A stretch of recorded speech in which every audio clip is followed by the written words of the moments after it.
Bueno, para continuar con nuestro programa presentamos la mesa Oncología e Inmunonutrición.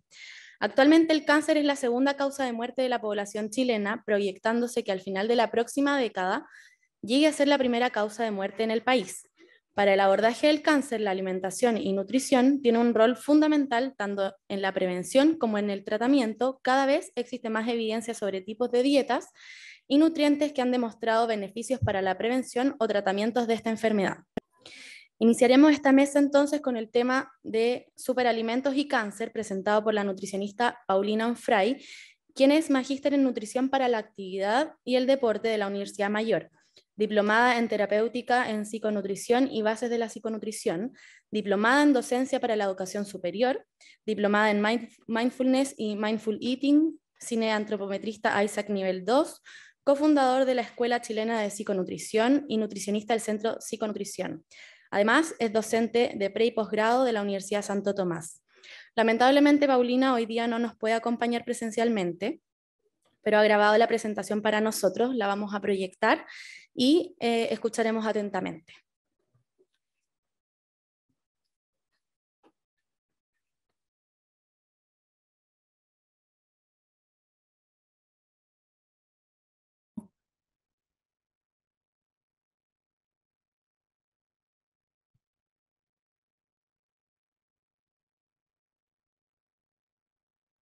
Hola, muy buenos días. Un placer poder estar compartiendo con ustedes, aunque sea de esta manera. Siento que igual puedo estar en este gran congreso que desde ya entrego mis agradecimientos a la comisión organizadora, primero que todo por querer invitarme, por considerarme para poder compartir esta información con ustedes. Y también agradecer porque pudieron acceder a esta manera distinta de presentar. Yo estoy en este momento que ustedes están viendo esta presentación en mi lugar de trabajo y por razones netamente laborales yo hoy día no puedo estar con ustedes. Yo soy Paulina Onfray, soy la nutricionista que atiende a la unidad de paciente pediátrico oncológico del Hospital Gustavo Fricke. Ya me presentaron, así que no voy a entrar en esos términos. Y bueno, es fácil hablar de superalimentos para la patología oncológica. ¿Qué es lo que está pasando continuamente en los medios? Lo que pasa es que cuando prendemos la televisión y ponemos un matinal, nos encontramos con muchísima información. Yo diría que cualquiera puede hablar de cualquier alimento y adherirle una propiedad curativa para el cáncer. A veces son personas que son de la farándula y que hablan de poderes curativos de ciertos alimentos, o a veces incluso son profesionales de la medicina que se encuentran en estos programas que son de entretención, pero que en ese momento adoptan como un tenor de ciencia y nos recomiendan ciertos alimentos que tienen o dicen tener poderes curativos. En Internet, cuando uno quiere saber respecto de algún compuesto de un alimento o de un alimento como tal, también aparecen ser considerados como remedios maravillosos que curan enfermedades, y esta es una enfermedad de las más temidas, ¿verdad?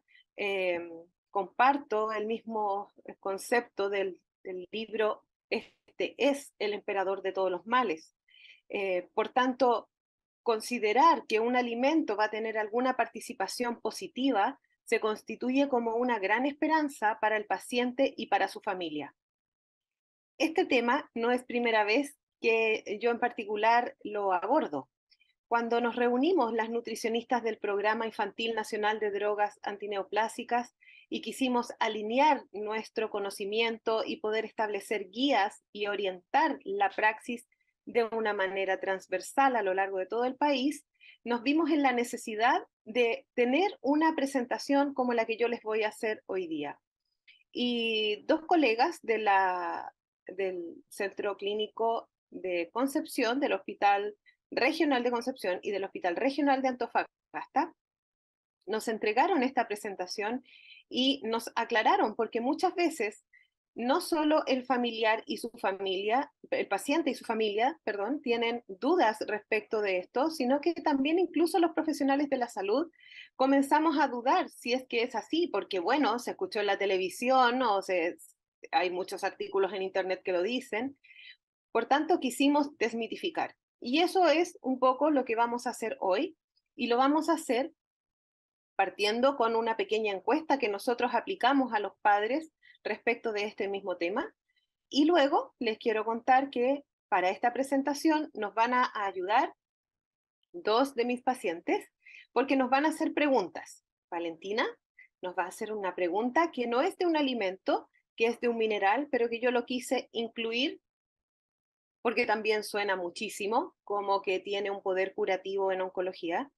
Y luego Julieta nos va a hacer muchísimas preguntas, nos va a dejar realmente agotados de tantas preguntas que nos va a hacer de los superalimentos, ¿ya? Entonces les vamos a responder a ellas también.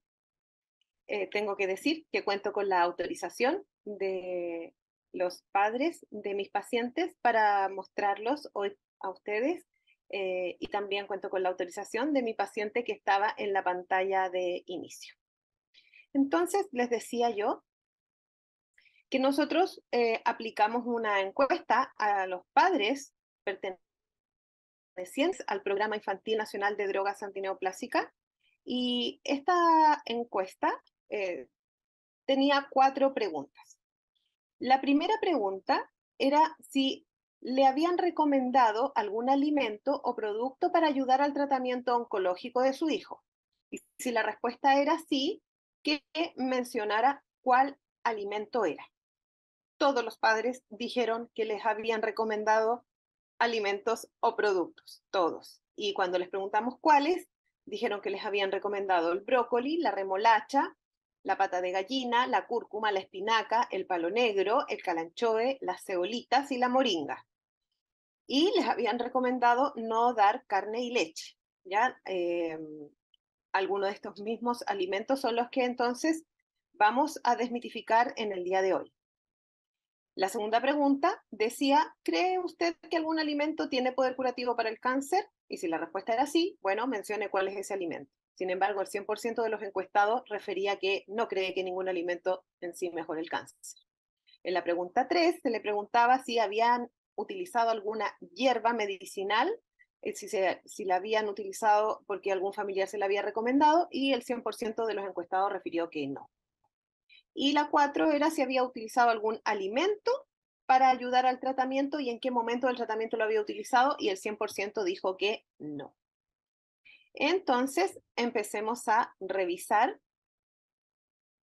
Este es el único, ¿verdad?, que no es un alimento como tal, sino que este es un mineral, pero que es bastante conocido y puede realizar, ¿verdad?, puede provocar una confusión el uso de zeolitas durante el tratamiento. Veamos qué nos dice la Vale. Hola, soy Valentina, tengo 6 años y quiero saber si sirve la cerebolita. Entonces, ¿qué le tenemos que contestar a Valentina? Lo primero sería contarle que la zeolita es un mineral. La zeolita es un término referido a minerales. Hay muchísimos tipos de zeolitas. Y el mineral es un silicato alcalino de aluminio hidratado. En salud se utilizan 2 tipos de zeolita. De hecho, los estudios que hablan de poderes curativos y de una participación curativa en distintas patologías de zeolita se refiere específicamente al mineral clinoptilolita y modernita. Pero las zeolitas, la verdad que son utilizadas principalmente en la minería, son utilizadas para la manufactura de detergentes y para la reutilización de los suelos degradados. Sin embargo, en salud, estas 2 zeolitas que se utilizan han sido reconocidas específicamente por un doctor que las hizo famosas aquí en Chile, que es el doctor Barrientos, que es un doctor en ciencias, que él estableció por un estudio que él hizo de la zeolita megamín, que esta zeolita tenía un tratamiento, tenía un poder curativo anticancerígeno y también podía ser utilizada como tratamiento en las diarreas. Sin embargo, el colegio médico se vio en la necesidad de hacer una declaración, de ir al Instituto de Salud Pública, presentar las contraindicaciones que tenía este mineral para el uso de la salud humana y ya en el año 2010 solicitó el retiro mientras no se obtuviera un registro sanitario del medicamento. Hay un estudio que se realizó en Croacia que reconoce que esta cebolita megamín, la verdad que el efecto que tuvo en los pacientes administrados fue un efecto placebo, no fue un efecto real, y se estableció que este estudio, realizado ya desde el año 1999, se estableció en él que no había una evidencia de signos objetivos de poderes anticancerígenos. En el año 2015, en este estudio que les muestro en el lado derecho de la pantalla, se habla de propiedades mágicas en el campo de aplicación nutricional, puesto que se vio que este tipo de zeolita, que es la clinoptilolita, presenta propiedades antioxidantes, homeostáticas y antidiarreicas. Sin embargo, los estudios clínicos de oncología son muy limitados. Por tanto, si ustedes buscan zeolita, todavía en Chile no se puede, no hay una autorización para que se pueda utilizar en el área oncológica. Vamos ahora a este sí, que podríamos considerar un tipo de alimento. Veamos qué nos dice la Julieta. Hola, soy Julieta Alfaro, tengo 12 años y me gustaría saber si el calanchoe sirve para mi enfermedad. El calanchoe definitivamente ha sido uno de los alimentos que más nos han consultado en los distintos centros de oncología, y siempre el paciente quiere saber cómo lo come, ¿verdad? Si lo come como ensalada, si lo come como infusión, si lo tiene que pelar o no, y cuánto debería comer realmente para que tuviera un beneficio para la enfermedad. Y entonces, digamos primero qué es el calanchoe, cómo se hizo famoso. Bueno, básicamente el humorista Chino Navarrete lo hizo famoso cuando él lo utilizó durante su periodo de tratamiento del cáncer de próstata. El calanchoe es un género con alrededor de 125 especies de la familia de las crasuláceas. El calanchoe pinnata y el calanchoe daidremontiana contiene bufadienólidos, que son hormonas esteroides con propiedades cardioactivas y con una actividad anticancerígena. El calanchoe flamea presenta una actividad citotóxica del extracto de acetato de etilo. Lo complejo es que se ha visto una toxicidad en relación a cierto consumo de calanchoe, ¿ya? Por tanto, no se recomienda porque hay estudios que muestran que el extracto de acetato de etilo del calanchoe flamea, si bien induce la apoptosis en la detención del ciclo celular en las células de cáncer de próstata, todavía tiene una limitada evidencia respecto de cuánto dar y falta todavía una evidencia clínica, pese a que hay algunos prometedores efectos terapéuticos. Como les decía, el consumo prolongado en este estudio mostró que el efecto prolongado de los bufadienólidos podría desembocar en un hipotiroidismo y bocio y tener un efecto cardiotóxico, ¿ya? También han sido implicados el efecto de los bufadienólidos en el aumento de casos de hipertensión. En Sudáfrica también se mostró un estudio que causaban una forma crónica única de intoxicación por glucósidos cardíacos, ya que tenían propiedades neurotóxicas estos compuestos. Así que la verdad que todavía no hay una recomendación de una dosis que presente una efectividad respecto de su uso en oncología. Así que no hay una evidencia científica a favor del uso en cáncer. Pasémonos ahora a otro alimento y qué es lo que quiere preguntar Julieta. ¿El ajo hubiera prevenido mi cáncer? El ajo es algo que está comúnmente en nuestra mesa. Yo creo que todos tenemos ajo en nuestras casas y también todos relacionamos al ajo con algún poder curativo. Quizás no todos lo relacionamos con el poder curativo con el cáncer propiamente tal, pero hemos escuchado que refuerza el sistema inmune, que podrían darlo para la tos, que a nuestras abuelitas se lo daban para la tos. El ajo es un alimento que tiene contenido alto de antioxidantes como lisina y quercitina y es muy utilizado para prevenir los resfriados, ¿verdad? Cuando uno comenzaba a resfriarse, al menos yo cuando era pequeña, hace mucho tiempo atrás, mi mamá decía, te voy a dar leche con ajo, porque ya desde ese momento se sabía que el ajo tenía un poder curativo. Y según cómo se procese el ajo, los organosulfurados se convierten en distintos derivados y a estos se les atribuyen diferentes propiedades saludables. El ajo crudo se corta o se machaca y de esa manera da lugar a la alicina. Con la cocción, en cambio, se destruye la alicina y se libera la adenosina y el ajoeno, que actúan como anticoagulantes. Así que dependiendo cómo lo consumamos, tenemos un distinto tipo de compuesto. Sin embargo, en el área de la oncología no existe suficiente evidencia científica para recomendar el ajo como un alimento que ayude a curar el cáncer, ya que no existen estudios clínicos al respecto, ni tampoco estudios observacionales. Así que le tenemos que decir a la Juli que el ajo no hubiera prevenido su cáncer.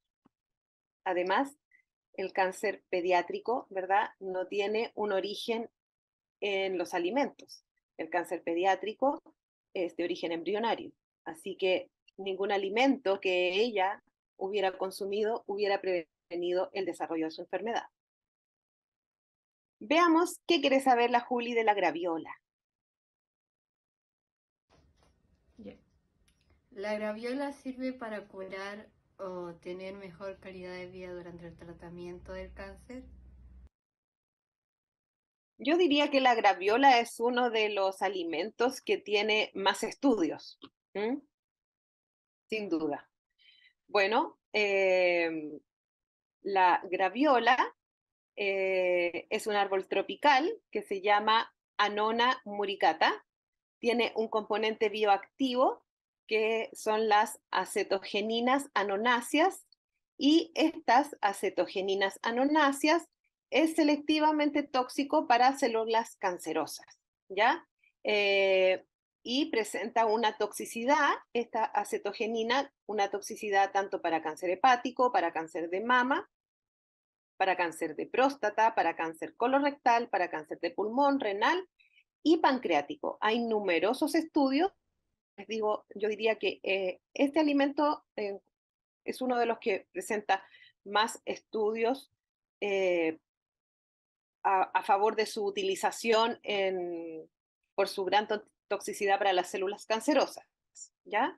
Este estudio del año 2008 nos muestra que la graviola induce citotoxicidad al inhibir el complejo mitocondrial 1 y que participa en la síntesis del ATP, que es potencial en la terapia oncológica. ¿Ya? Este otro estudio del año 2012 lo establece como un novedoso fármaco y señala que este es un producto natural que inhibe múltiples vías de señalización que regulan el metabolismo, el ciclo celular, la supervivencia y las propiedades metastásicas de las células del cáncer pancreático. Este otro estudio del año 2010 muestra que el receptor del factor de crecimiento epidérmico es un oncogen que se expresa con frecuencia en el cáncer de mama y que el extracto de la graviola disminuyó significativamente la expresión de este gen e inhibió el crecimiento de las células cancerosas en el cáncer de mama.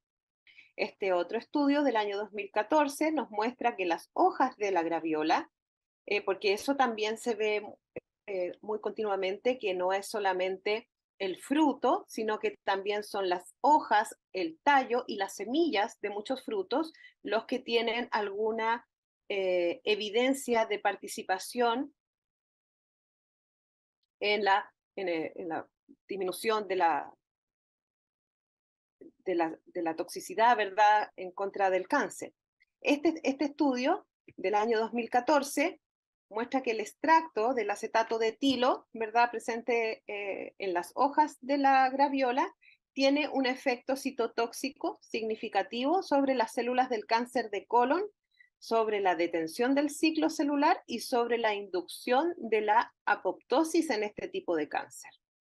Ahora aquí viene el punto en contra, porque las acetogeninas también han demostrado una neurotoxicidad in vitro y en vivo, y mostró incluso en este estudio del año 2006 un tipo de Parkinson atípico por el consumo de graviola. Así que la FDA hizo una revisión y consideró que las afirmaciones que hacía la página de la graviola, que hacía alusión a la cura, a la mitigación o tratamiento o prevención de enfermedades, no era correcto, y también hizo una declaración de que faltaban dosis de costo-efectividad y de efectividad y seguridad en la eficacia para la graviola. ¿Por qué? Porque hay más de 200 fitoquímicos que están presentes en la graviola, y estos incluyen principalmente a las acetogeninas, que han mostrado una multiplicidad de actividad farmacológica. Por tanto, todavía hay que identificarlas y establecer cuál es la dosis para evaluar entonces esta seguridad en su tratamiento.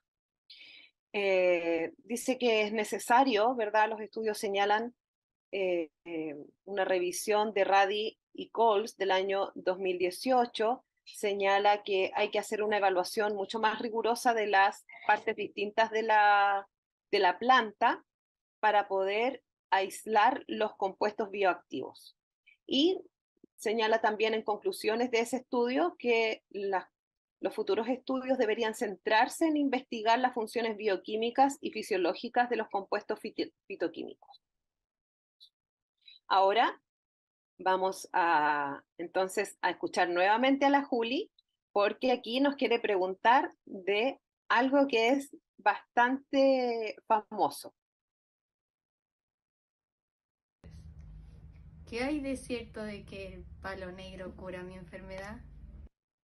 Bueno, primero que todo, ¿qué es el palo negro, no? El palo negro, que lo hemos visto en los medios, nuevamente en los medios de televisión, con personas diciendo que curó su cáncer, también algunos famosos refiriendo de este arbusto que crece en el sur de Chile, se ha hecho bastante conocido, pese a que es bastante antiguo, y la utilización y algunos estudios de la Leptocarpa ribularis, que es el nombre científico de este arbusto, ya viene desde hace mucho tiempo. ¿Por qué? Porque, bueno, el palo negro contiene sesquiterpenos, que es un compuesto orgánico del cual se ve que hay una inhibición potencial en el crecimiento de numerosos modelos celulares. La leptocarpina es un tipo de lactona sesquiterpénica aislada del palo negro, y ha mostrado tener un efecto en diversas líneas, un efecto citotóxico en muchas líneas celulares. estos estudios. Como les decía, bastante antiguo, ya del año 2006, dice que la reacción en condiciones ácidas de la leptocarpina forma dos productos isoméricos. Ahora, estos productos isoméricos son menos tóxicos que la leptocarpina propiamente tal, y la leptocarpina es sensible a condiciones ácidas. Por tanto, es necesaria aislar la leptocarpina y que no se convierta en este producto isomérico para que pueda realmente tener un grado de citotoxicidad en diferentes líneas celulares. En todo caso, este estudio muestra que la leptocarpina induce un proceso apoptótico e inhibe las proteínas de transcripción de ADN de los oncogenes.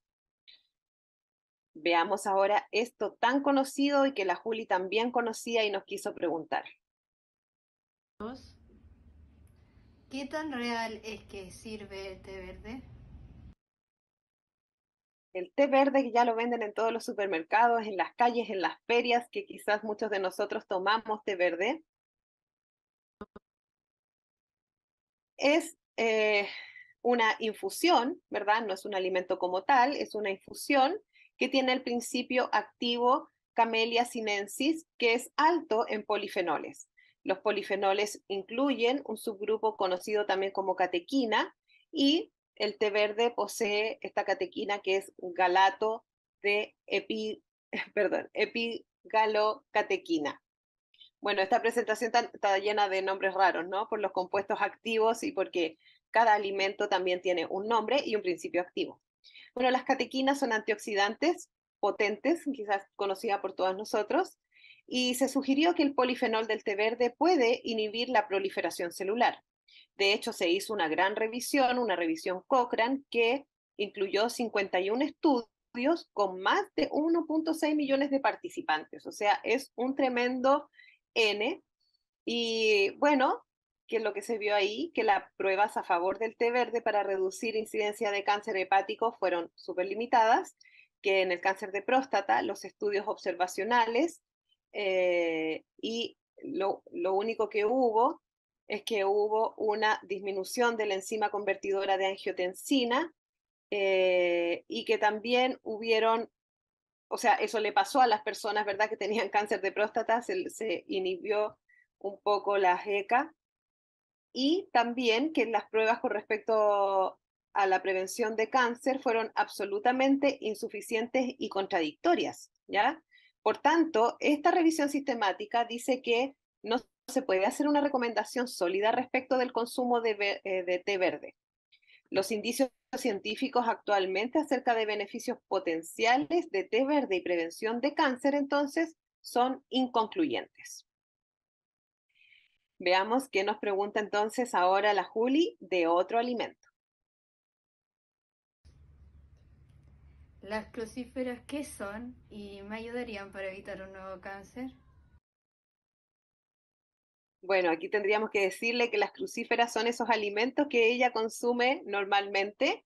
Bueno, hoy por hoy la Juli no consume repollo, ¿verdad? Por el riesgo que tendría consumir un repollo crudo dentro de la inmunosupresión que está teniendo.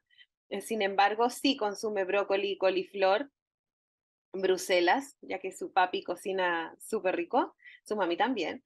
Eh, pero bueno, las crucíferas tienen una participación ya en estudios, puesto que tienen un compuesto que se llama glucosinolato. Además, las crucíferas son ricos en otros tipos de nutrientes, como los carotenoides, el betacaroteno, vitamina C, vitamina E, vitamina K, folatos, son bajas en hidratos de carbono, ricas en fibra. Por tanto, las crucíferas son alimentos que están comúnmente en nuestra mesa, que tienen muchísimas buenas características nutricionales. Ayudan a proteger las células de daños del ADN, ayudan a desactivar los carcinógenos, tienen efectos antivíricos y antibacterianos, inducen la apoptosis, inhiben también la angiogénesis y la migración de la célula tumoral, tan necesaria para que ocurra la metástasis, así que en ese contexto entonces podría evitarla. Y se han hecho variados estudios respecto de la posible relación entre el consumo de crucíferas y riesgo de cáncer, y se ha descubierto que los índoles y los isoticianatos inhiben la formación de cáncer en varios órganos de ratas y ratones, entre ellos la vejiga, las mamas, el colon, el hígado, los pulmones y el estómago. Lo malo es que los resultados en humanos han mostrado resultados que son bastante mixtos. Aquí hay varios estudios, harta referencia literaria de distintos años, que nos va mostrando estudios de uso de crucífera y riesgo de padecer cáncer, tanto en próstata, pulmón, mama y cáncer colorectal. En el cáncer de próstata se encontró poca o casi ninguna relación con el riesgo de cáncer. Sin embargo, en algunos estudios de casos y control se halló que las personas que consumieron mayores cantidades de crucíferas presentaron un riesgo más bajo de cáncer de próstata. En el cáncer de pulmón, lo que mostraron los estudios realizados en Europa, Países Bajos y Estados Unidos, mostraron resultados muy variados. La mayoría de los estudios han mostrado poca relación entre el consumo de la crucífera y el riesgo de cáncer, pero un análisis realizado en Estados Unidos indicó que las mujeres que consumieron más de 5 raciones de crucíferas por semana presentaron un riesgo más bajo de cáncer de pulmón. En el cáncer de mama hay un estudio de caso y control que se halló que las mujeres que consumieron mayores cantidades de crucífera presentaron un riesgo más bajo de cáncer de seno. También hay un metaanálisis que se realizó en Estados Unidos, Canadá, Suecia y Países Bajos, y este no encontró una asociación entre el consumo de la crucífera y el riesgo de cáncer de seno. Hay otros estudios realizados en Estados Unidos que estableció una relación muy débil con el riesgo de cáncer de seno. En el cáncer colorectal, también de los mismos países, no encontraron, por lo general, asociación entre el consumo y el riesgo de padecer cáncer de colorectal. Sin embargo, hay una excepción, que es un estudio realizado en Países Bajos, en el que las mujeres que tenían un alto consumo de crucíferas presentaron un riesgo reducido de cáncer de colon, pero no de cáncer de recto. Y aquí nos pasamos a uno de los compuestos presentes en este alimento que es tan común en nuestra mesa. Antes lo teníamos solamente en una estación, ahora lo tenemos prácticamente durante todo el año, pero obviamente va a afectar la cantidad de licopeno que tenga el tomate. Pero veamos qué nos quiere preguntar la Juli. ¿El licopeno le sirve a los adultos para evitar el cáncer? Algo parece que escuchó la Juli de que no era con ella la cosa, de que era más bien en los adultos. Y bueno, el licopeno se escucha hace mucho tiempo. Cuando yo estudié nutrición, por allá hace mucho rato, ya nos hablaban de los nutracéuticos y de las maravillosas propiedades preventivas que tenía el licopeno en la participación de la prevención en ese tiempo, recuerdo yo, del cáncer de próstata. Pero la verdad es que hay varios estudios y que han evidenciado el papel que tiene el licopeno en la prevención de no solamente la cardiogénesis y el poder como agente quimioterapéutico del licopeno, sino que también se le reconoce participación en la prevención de enfermedades crónicas como cardiovasculares y neurodegenerativas. Diversos estudios nos han mostrado, sí, estudios in vitro, nos han mostrado la capacidad antioxidante del licopeno, aunque los resultados de los estudios en vivo han sido menos concluyentes. De todas maneras, se le atribuye funciones entre las cuales se distingue la inhibición de la proliferación celular y su importante potencial antioxidante, capaz de eliminar el singlete de oxígeno y los radicales de peróxido derivados del estrés oxidativo. Van Bremen y otros estudiaron líneas celulares cancerosas de diferentes tejidos humanos y demostraron que el licopeno es capaz de promover apoptosis en estas células, por lo tanto podría ser usado como un agente quimioterapéutico. El licopeno tiene efectos contra distintos tipos de cáncer, mama, cervix, ovario, y hay un estudio bien interesante que se hizo en la entrega de un efecto de pasta de tomate, de perlas de licopeno y una dieta control a ratones. Y se encontró que los ratones alimentados con perlas de licopeno puro presentaron una menor incidencia de cáncer de próstata y un menor daño oxidativo de ADN que las del grupo control. Así que esa es una evidencia que es bastante prometedora. También existe evidencia de que el consumo de licopeno disminuye el riesgo de cáncer de próstata. McBanow y otros examinaron los efectos del licopeno y el aceite de pescado en un estudio clínico aleatorizado, doble ciego, por tanto una buena evidencia científica, en el que 84 hombres con cáncer de próstata de bajo riesgo se asignaron al azar a una intervención que duró 3 meses.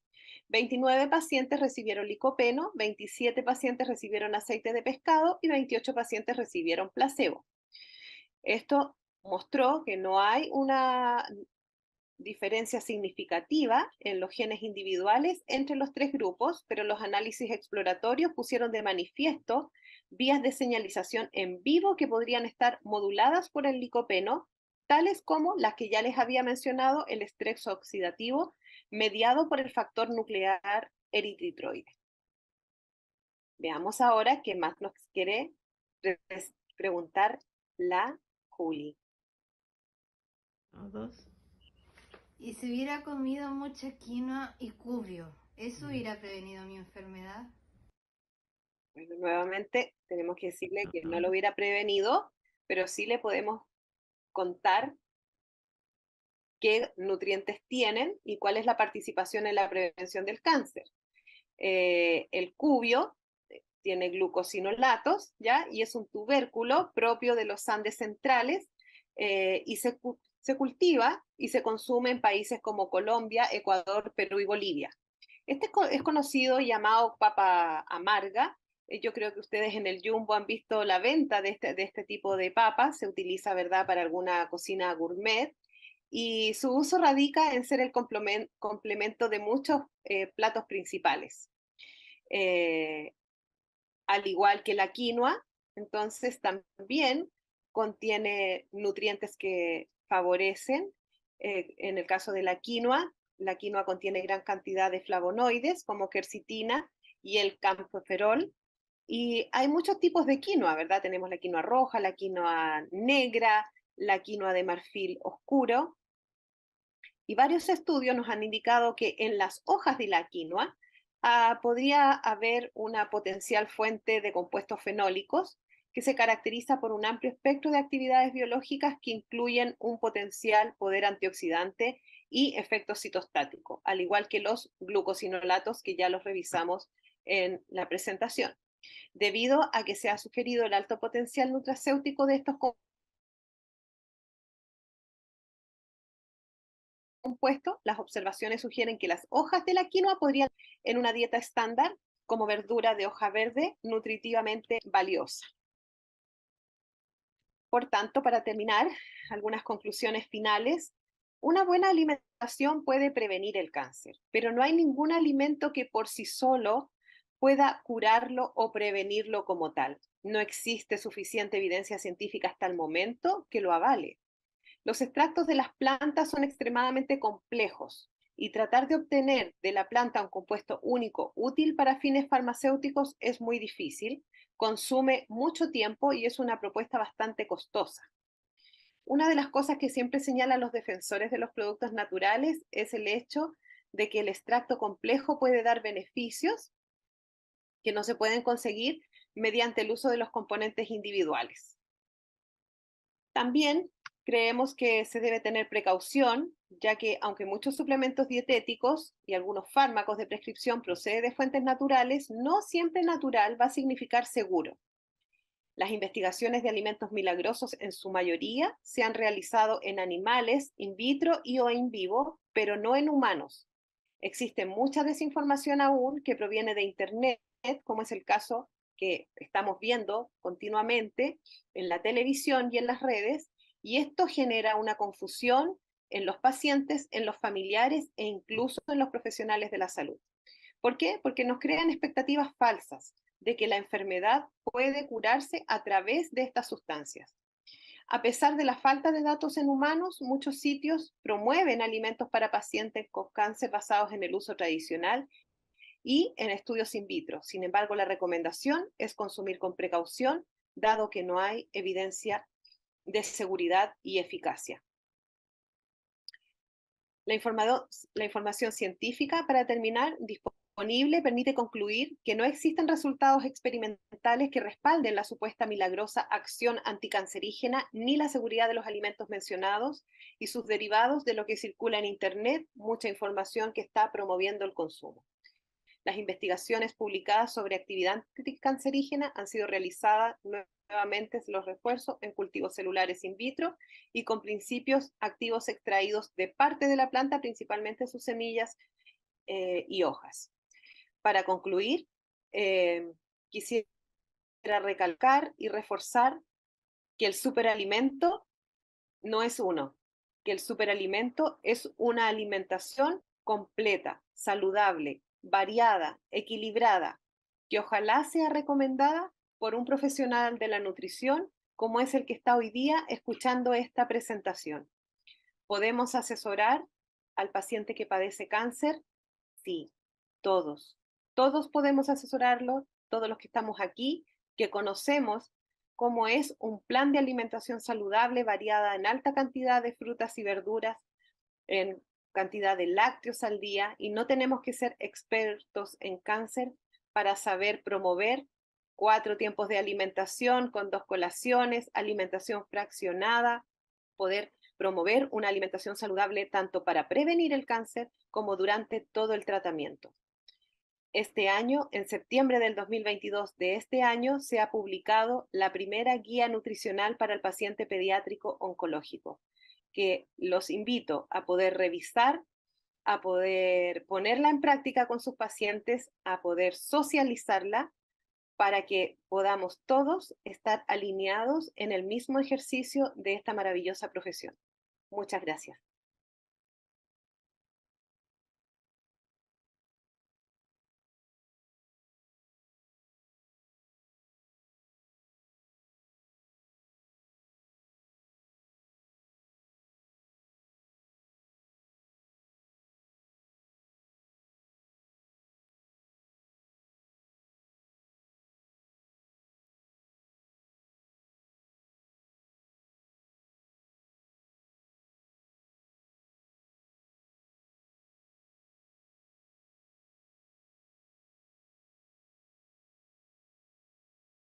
De la Universidad de Chile. Es actualmente profesional del Departamento de Manejo Integral del Cáncer y otros tumores y se encuentra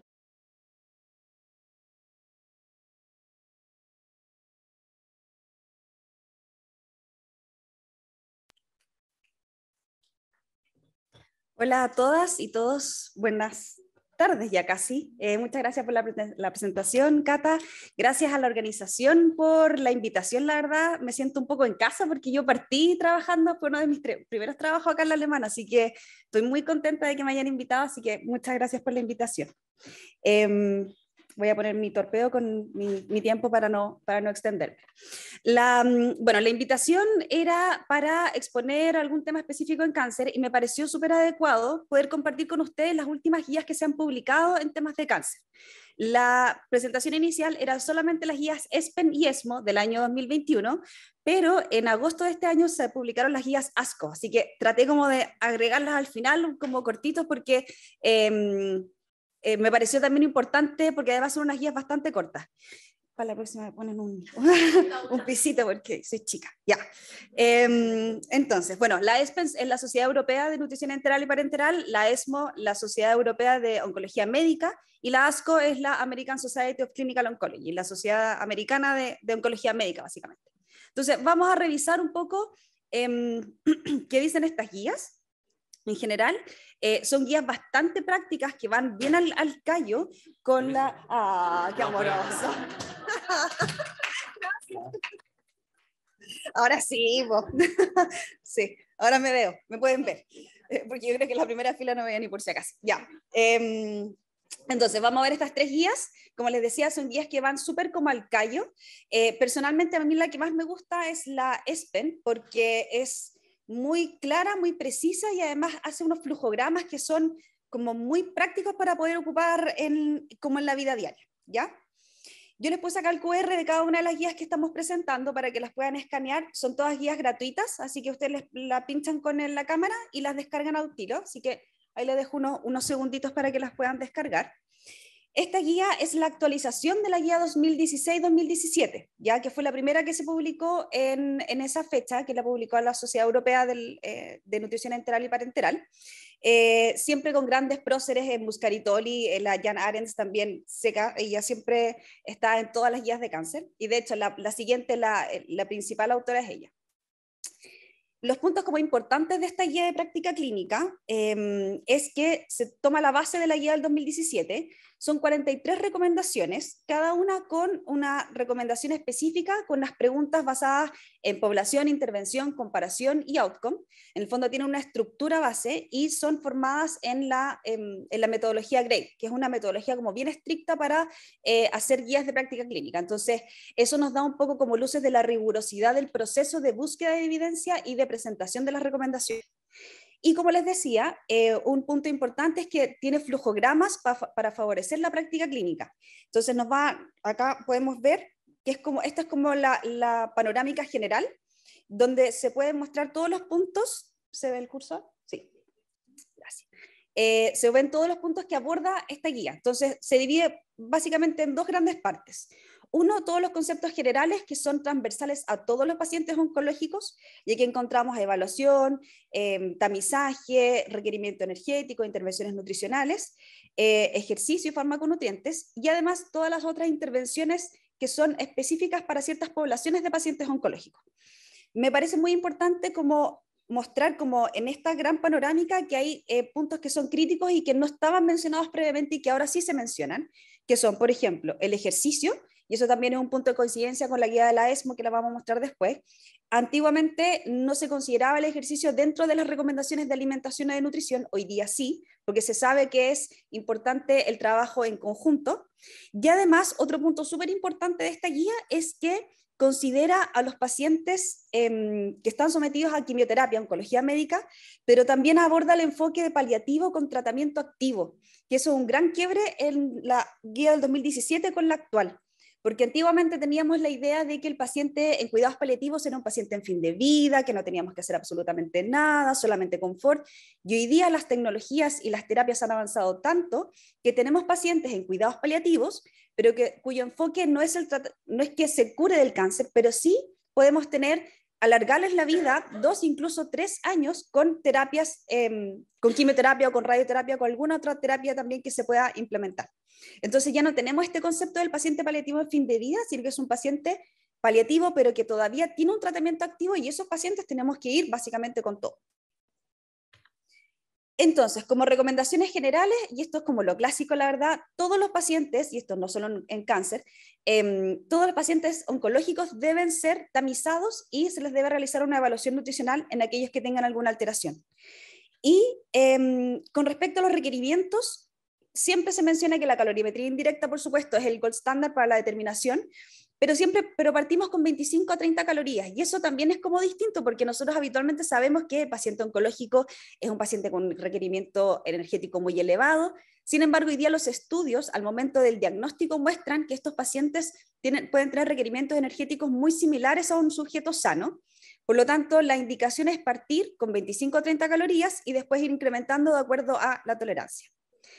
Además, otro punto importante es que se baja el requerimiento de proteínas. En la del 2017 se sugería hasta 2 gramos por kilo día si es que existía una buena función renal, y actualmente se baja hasta 1,5.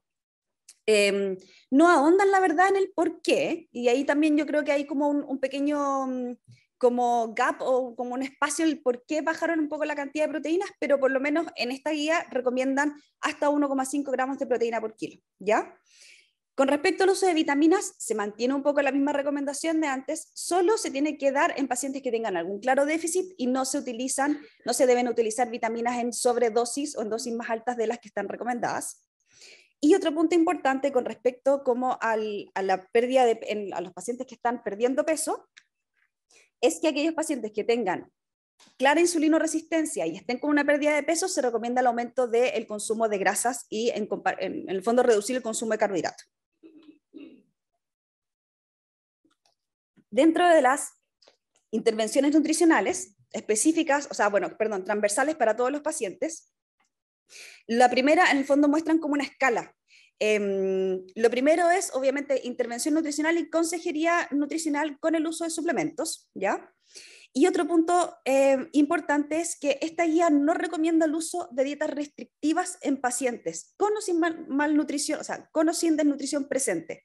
¿Por qué? Porque hoy día la evidencia es inconsistente, es inconsistente e insuficiente, porque existen, hoy día tenemos estudios que hablan, por ejemplo, de los efectos de la dieta cetogénica o efectos del ayuno, pero hoy día la robustez de esa información no es suficiente para decir que estamos a favor o que estamos en contra. Por lo tanto, lo que hace un poco la sociedad es como mantenerse al límite y decir, ¿sabes qué?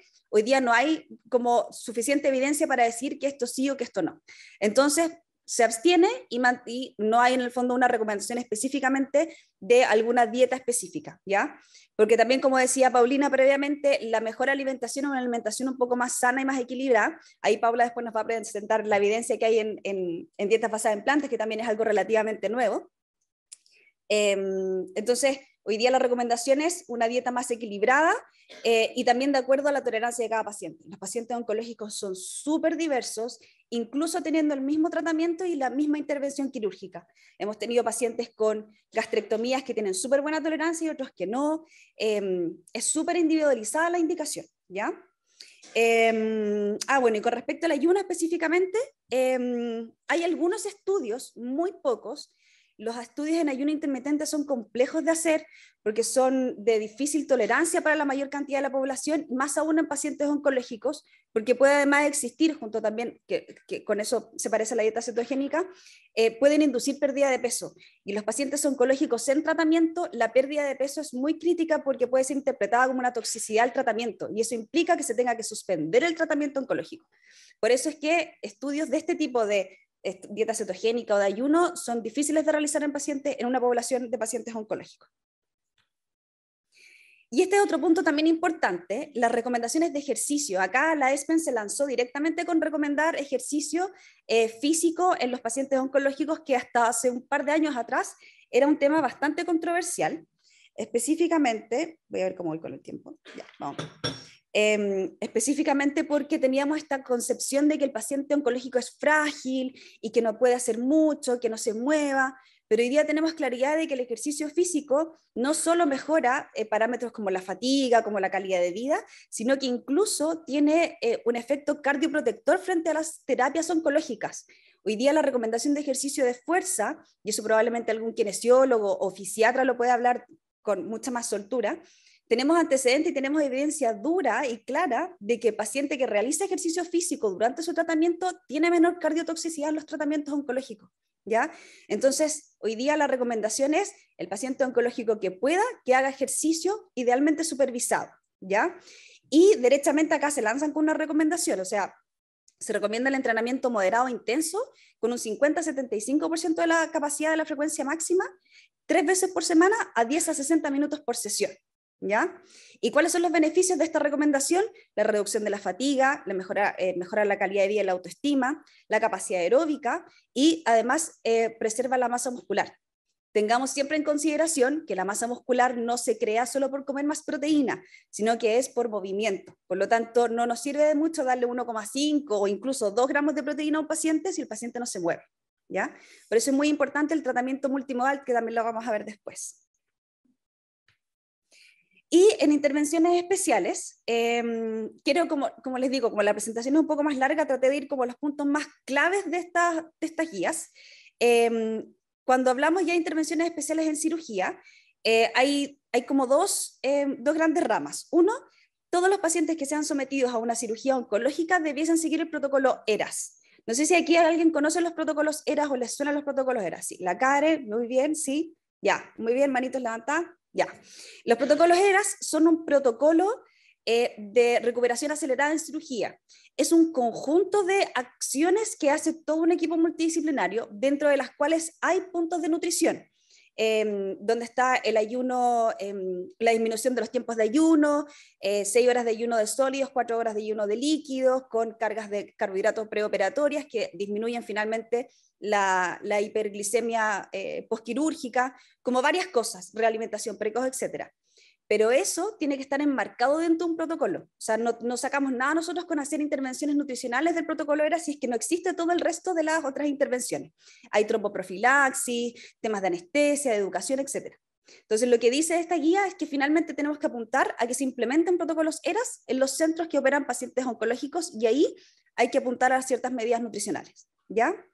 Y en los pacientes que se encuentran en riesgo nutricional, se recomienda el soporte preoperatorio. La verdad es que es el perioperatorio, pre y post. ¿Por qué? Porque ya hemos visto que el paciente desnutrido, y esa evidencia clara, ustedes lo pueden descargar en la misma guía donde sale el detalle, tenemos evidencia clara y dura de que el paciente con desnutrición se queda más días de hospitalización y tiene más complicaciones postoperatorias. Entonces eso ya es indiscutible, tenemos suficiente evidencia, ¿ya? Y en los pacientes específicamente que van a ser sometidos a cirugías de tracto digestivo, cirugías mayores, gastrectomías abiertas en algunos casos, pancreatoduodenectomías o cirugías más complejas, se recomienda el uso de inmunonutrición en esos pacientes preoperatorios, ¿ya? Acá yo les dejé también el código QR de la página del ERAS, ya de las guías ERAS, por si también las quieren descargar, si le pueden sacar. Bueno, igual esto va a quedar después como guardado. Vamos en el tiempo. Y en radioterapia, en radioterapia las intervenciones también son un poco más estrictas, pero se van específicamente a lo que es radioterapia de cabeza y cuello y de tubo digestivo, ¿ya? Yo no sé si aquí conocen la radioterapia, han trabajado con pacientes en radioterapia, ¿alguien? ¿No? ¿No mucho? Ya, la radioterapia es una de las terapias como localizadas que tiene el cáncer. Básicamente es una de luz, es un tipo como de radiación que va directamente al sitio tumoral y que puede tener, se le llama terapia locorregional porque es una terapia que va directamente al tumor y no es una terapia sistémica que en el fondo la inyectamos y pasa por todo el cuerpo. Pero la radioterapia tiene cosas muy buenas, que va dirigida, y cosas no tan buenas que afectan los tejidos adyacentes. Entonces, si vamos a irradiar un tumor de cabeza y cuello, no sé, pues de maxila, va a irradiar la maxila, pero va a irradiar también toda la boca. Si vamos a irradiar la orofaringe, va a irradiar la orofaringe, pero también va a irradiar la faringe, etc. Entonces, en estos pacientes hay que tener mucho cuidado en tener una evaluación nutricional lo más precoz posible. ¿Por qué? Porque el deterioro nutricional de estos pacientes es altamente complejo debido a que al irradiar, por ejemplo, en la zona de la cabeza y cuello, toda la funcionalidad y la capacidad de alimentación se ve completamente reducida, ¿ya? Entonces, acá lo que hacen es hablar específicamente de estos grupos que yo les dije, cabeza y cuello y tubo digestivo. En todos los pacientes que vayan a radioterapia y que tengan algún tumor de cabeza y cuello o de tubo digestivo, deben tener una evaluación nutricional, una consejería y idealmente una intervención nutricional. Estos pacientes tienden a deteriorarse muy rápido. 2-3 semanas del inicio del tratamiento, los pacientes hacen un quiebre y empiezan con disfagia, disminuye la ingesta, y son pacientes que no recuperan su ingesta hasta 4 o 5 semanas post terminado el tratamiento, ¿ya? Por lo tanto, es muy importante en estos pacientes realizar un screening y además educación en disfagia, siempre con algún profesional fonoaudiológico, y utilizar un acceso enteral en caso de pacientes que tengan obstrucción o alguna mucositis severa, que la mucositis es una de las complicaciones más clásicas de la radioterapia, que es una inflamación de las mucosas. Y en estos pacientes tenemos que agotar todas las instancias también. Antiguamente, en pacientes con mucositis o en radioterapia se les instalaba automáticamente una nutrición parenteral y hoy día tiene que ser un poco más escalado. Partir con intervención nutricional, soportes orales, instalación de acceso enteral, y si ya eso no funciona, la última opción es la nutrición parenteral. No es que no se recomienda, sino que no se recomienda de uso rutinario, así como a todos, ¿ya? Y hay dos temas acá súper claros porque son bastante controversiales, que son la glutamina y los probióticos, ¿ya? La glutamina, como ustedes saben, ha tenido bastante auge, es como el huevo en algún momento, porque era súper bueno, súper malo, súper bueno, súper malo, como que pasó por todas las etapas posibles. Era evidencia A, después pasó a B por un estudio que se hizo no tan bien, bueno. Y la verdad es que hay estudios controversiales sobre el uso de la glutamina en mucositis, ¿ya? La mucositis, como les decía, es una inflamación de la mucosa que se da mucho en pacientes en radioterapia y en algunos tipos de quimioterapia. Y hay estudios que han mostrado ciertos beneficios de la glutamina para prevenir o tratar la mucositis. La mucositis es terrible. O sea, los pacientes que tienen mucositis grado 3 o 4, no hay opción de alimentarlos más que no sea o por gastrostomía, si es que la mucositis es en el tubo digestivo alto o por nutrición parenteral. Como que un paciente con mucositis se nos desconchinfla todo, porque de verdad es muy difícil manejo. Entonces se ha buscado en el fondo cuáles son las intervenciones nutricionales que pueden ayudarnos a prevenir la mucositis, y dentro de eso se encontró la glutamina. Pero como les digo, la evidencia hoy día es controversial, y es controversial por 3 puntos específicos de la glutamina. Uno, porque no está bien definida la dosis en la que la glutamina mejora o previene la mucositis. 2, porque no está definida la vía por la cual se tiene que administrar, si es oral, parenteral o enteral. Y la cantidad de días también es importante. Como que los estudios hoy día son súper heterogéneos, claro, y hablan de 10 gramos de glutamina al día, otros de 20, otros por parenteral, otros por vía enteral. Entonces hoy día no existe una homogeneidad con respecto a los estudios para que nos den luces claras de cuánta glutamina dar, en qué dosis y por cuántos días. Entonces eso es un poco el por qué la glutamina es un poco controversial. Y lo mismo pasa con los probióticos. Los probióticos son mucho más complejos aún, porque el probiótico tiene un efecto cuando es una cepa y una patología específica.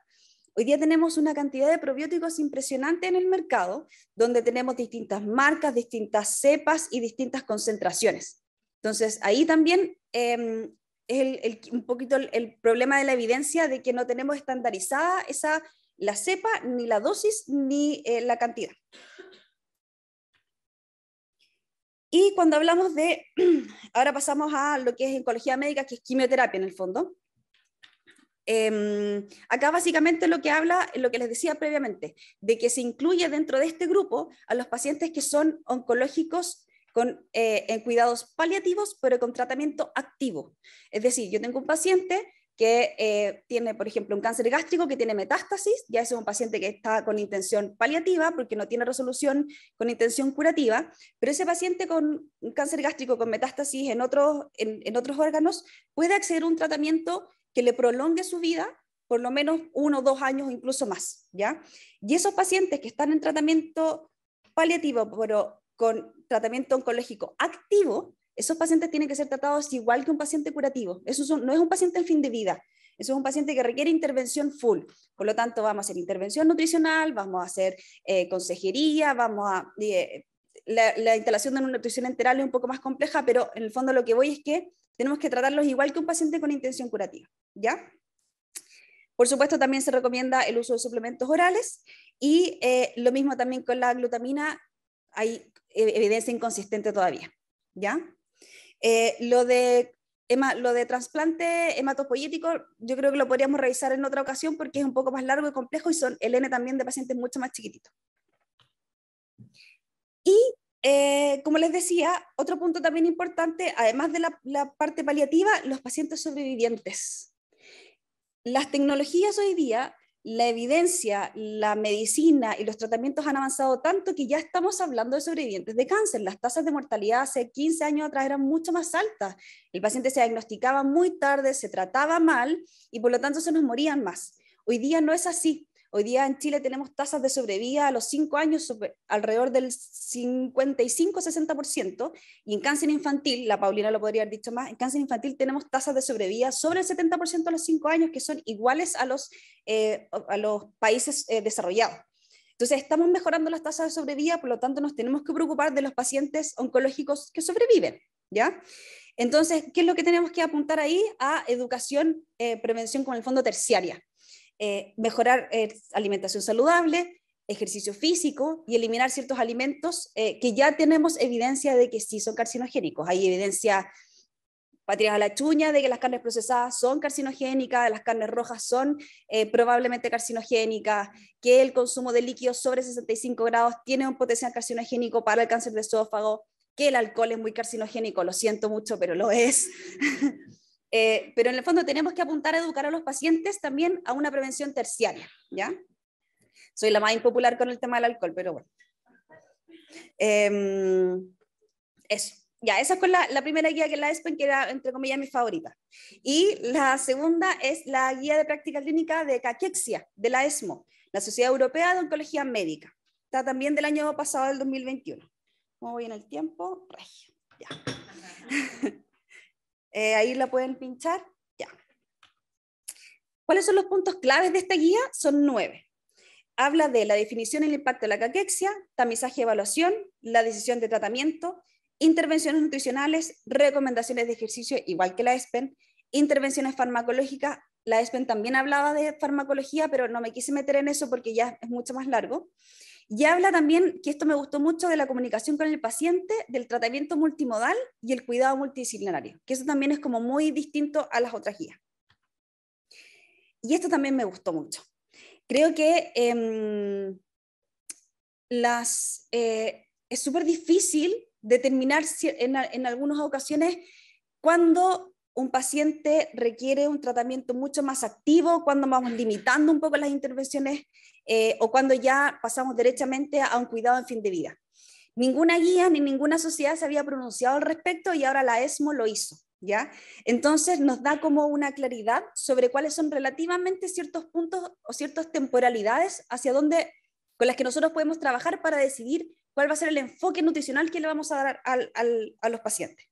Entonces, habla que cuando hay más o menos entre una probabilidad de sobrevida de entre 3 a 6 meses, perdón, mayor a 3 a 6 meses, se recomienda hacer un screening, tamizaje, irnos con todo. Cuando la probabilidad de sobrevida es menor a 3 a 6 meses, entonces acá hay que disminuir la invasividad de las intervenciones, solamente hacer como consejería nutricional y en algunos casos ocupar suplementación oral. Y cuando ya la expectativa de vida del paciente es menor a 3 a 6 semanas, entonces acá el enfoque tiene que ser solamente en medidas de confort, en disminuir el estrés asociado a la alimentación, que es muy alto en estos pacientes y en sus familias, porque la alimentación es un punto demasiado importante para la familia. Es clásico que cuando recibimos a un paciente, viene con la familia y dice, es que no come, es que no quiere comer nada, es que yo no sé qué hacer, le ofrezco de todo, y se genera una tensión muy grande en la familia, ¿ya? Por lo tanto, ahí nosotros no tenemos que obligar tampoco a comer a los pacientes, ¿ya? Es súper importante que encuentren en el profesional nutricionista una persona que también tenga ciertas habilidades como casi que de contención, porque es muy estresante para la familia ver que la persona, su ser querido, no está comiendo, ¿ya? Entonces ahí tenemos que ir a medidas mucho más de confort. Y aquí voy a pasar como más rápido por estas guías, o sea, más que más rápido, como más puntual. Habla un poco de, ahí sí, definición e impacto de la caquexia. Uno de los puntos claves es que mantiene la misma definición de Firon del 2011, pero además recomienda el uso de los criterios CLIC, ¿ya?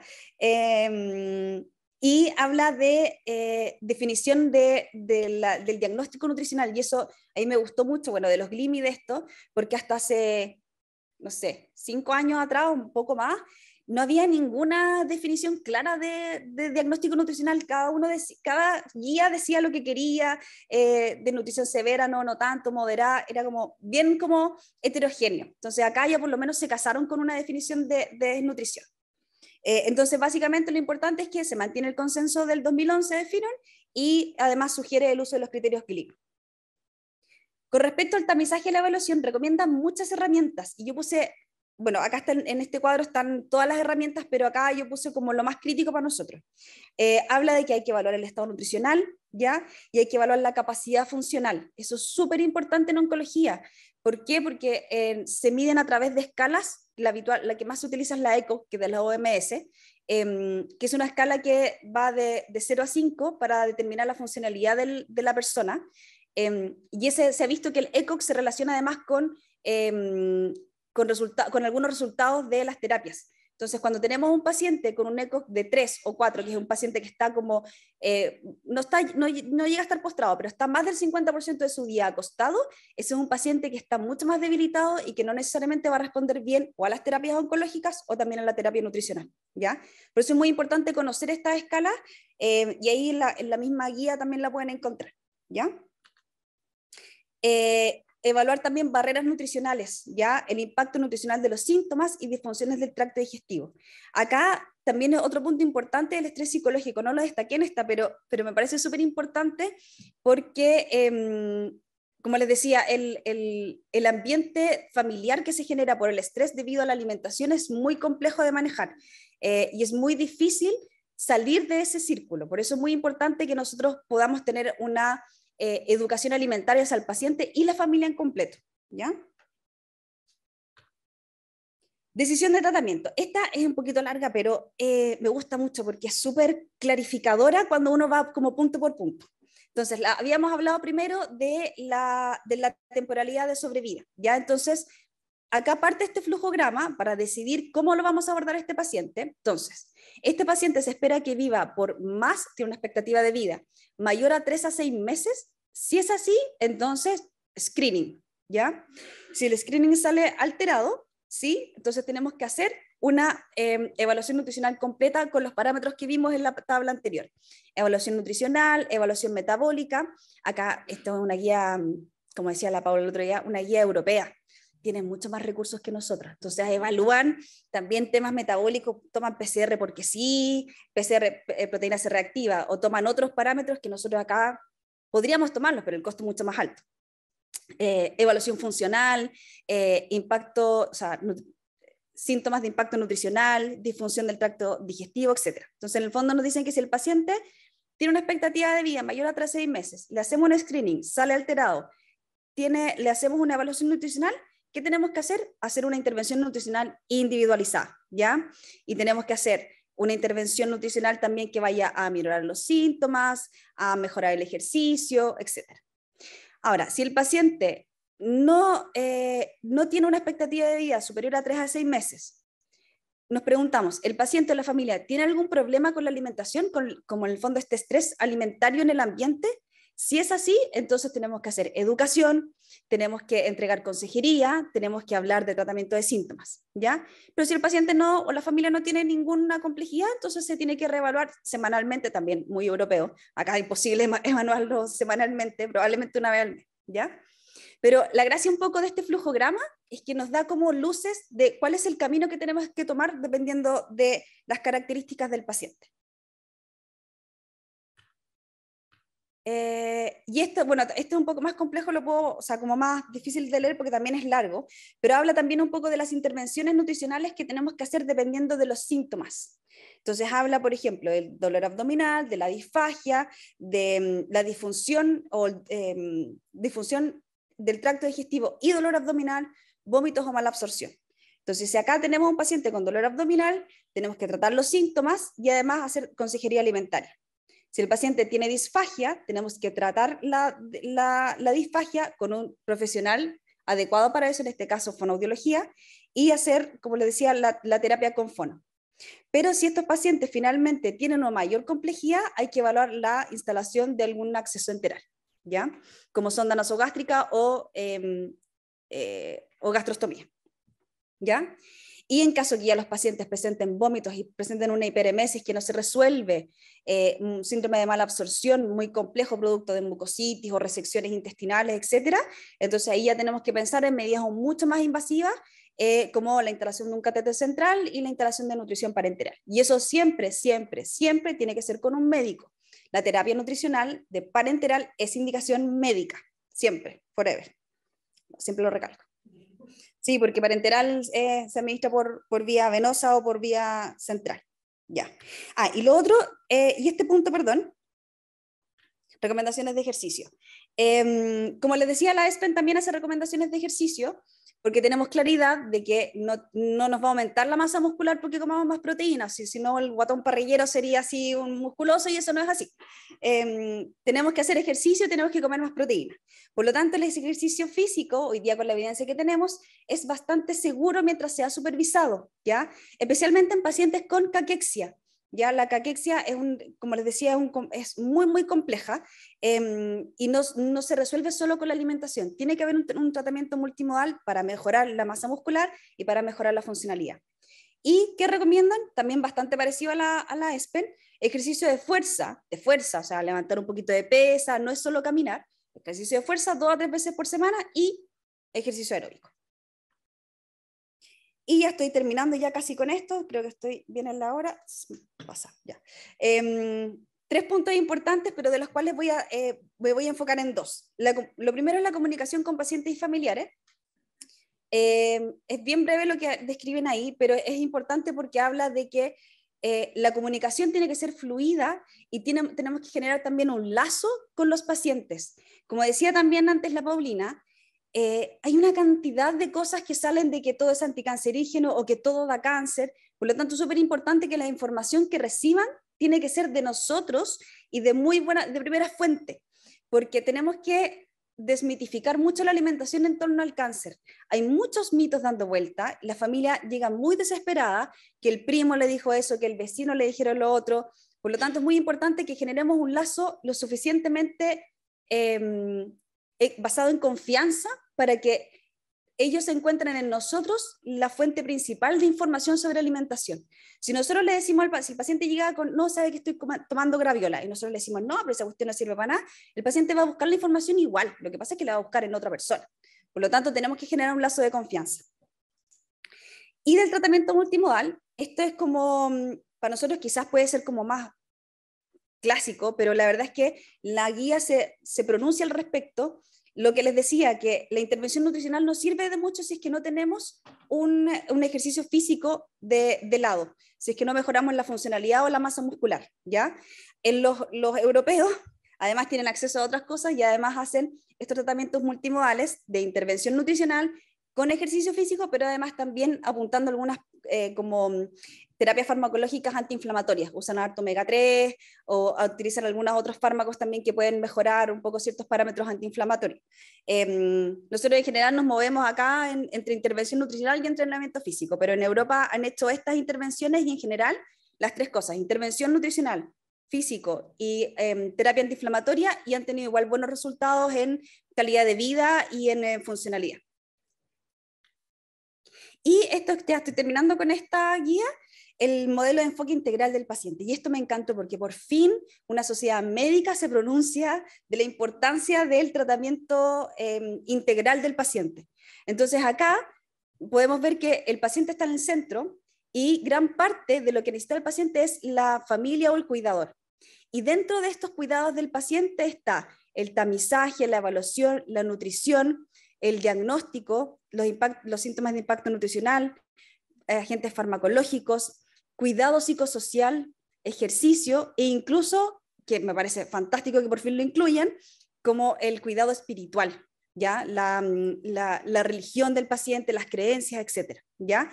Y en esto estamos todos los profesionales de la salud, enfermería, nutricionista, médicos, trabajo social, fisioterapia, que es como kinesioterapia acá en Chile, como que enfocan de que, en el fondo presentan esto y dicen, el paciente oncológico no puede ser tratado solo por el médico. Tiene que existir un equipo completo detrás, porque eso es lo que nos va a impulsar a sacar al paciente adelante. Eso con la guía ESMO. Y esta es súper rápida, súper corta en verdad. Esta es la guía ASCO de la American Society of Clinical Oncology.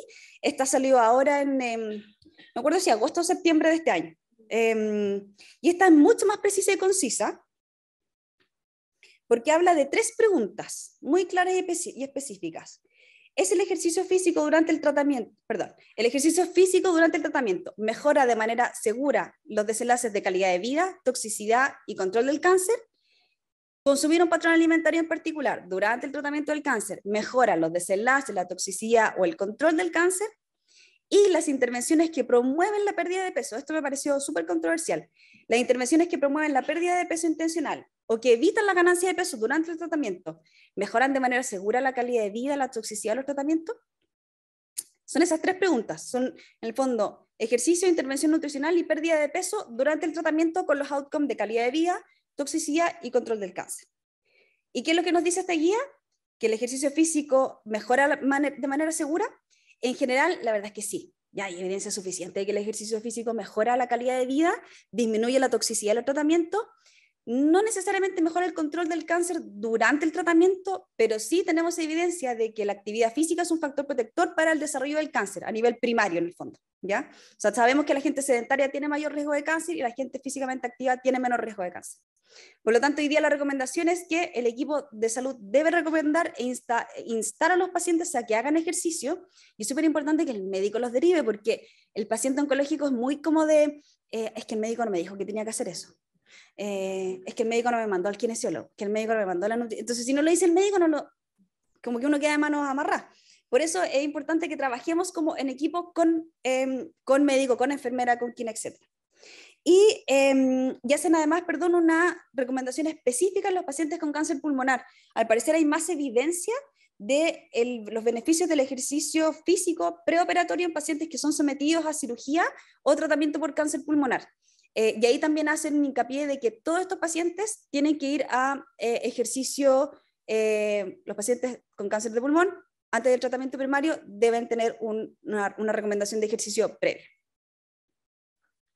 Porque reduce la estadía hospitalaria y disminuye las complicaciones postoperatorias. Consumir un patrón, esta es la segunda pregunta, consumir un patrón alimentario durante el tratamiento mejora los desenlaces de calidad de vida, toxicidad de los tratamientos o control, y al igual que la ESPEN dice que no hay ningún patrón alimentario hoy día específico que mejore la calidad de vida o la toxicidad de los tratamientos durante el tratamiento del cáncer. ¿Ya? Habla lo mismo de la dieta cetogénica, del ayuno, y dice que la evidencia es insuficiente e inconsistente. Tenemos muchos estudios en dieta cetogénica, pero en modelos animales, de que hablan de que en ciertas líneas celulares sí es mejor. Tenemos muchos estudios in vitro, en líneas celulares, pero recordemos que no todo lo que se hace in vitro es extrapolable a los humanos, y no todo lo que se hace en animales es extrapolable a los humanos. Hay un gap muy grande ahí entre medio de la evidencia. Y además se pronuncia de las dietas neutropénicas. ¿Han escuchado la dieta neutropénica? Ya, fantástico. Ya, la dieta neutropénica es como todo cocido, ya, esa cuestión está súper, como hace 5 años atrás que salieron los metaanálisis de que no sirve para nada, no reduce mortalidad, no reduce bacteremia. Es exactamente igual que una dieta normal, pero con buena manipulación alimentaria, ¿ya?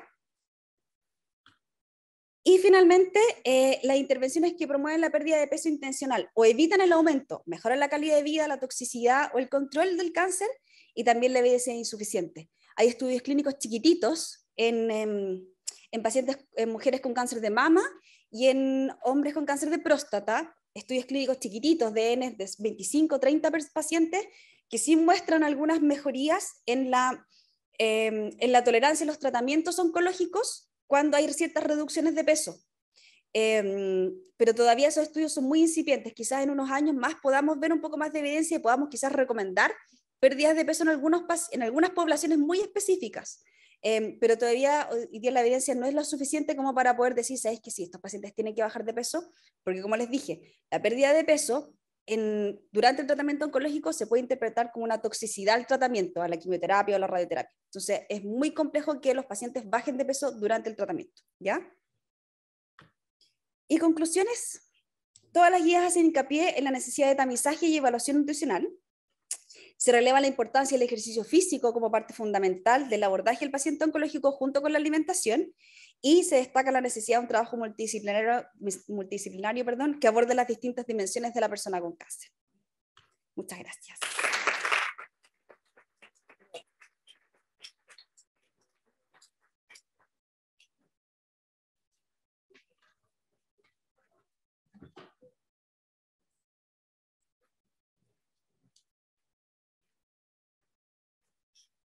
Muchas gracias, Caro. Es súper rico tenerte de vuelta por estos lados. Súper interesante la presentación, me encantó. Y para terminar la mesa presentamos a la nutricionista Paula von Geldern, quien es especialista en enfermedades crónicas no transmisibles de origen nutricional, magíster en nutrición y dietética, mención nutrición clínica en la Universidad Europea del Atlántico, España. Realizó una pasantía en Medical Anderson Cancer Center en Madrid, y actualmente nutricionista en la Fundación Arturo López Pérez y docente de la carrera de Nutrición y Dietética de la Universidad Santo Tomás. ¿No? Bueno, es lo que no yo. Bueno, Paula nos presentará el tema beneficios y riesgos de las dietas basadas en las plantas en pacientes oncológicos. Ahora te invitamos a pasar. Actualízalo, por favor. No, un rezo.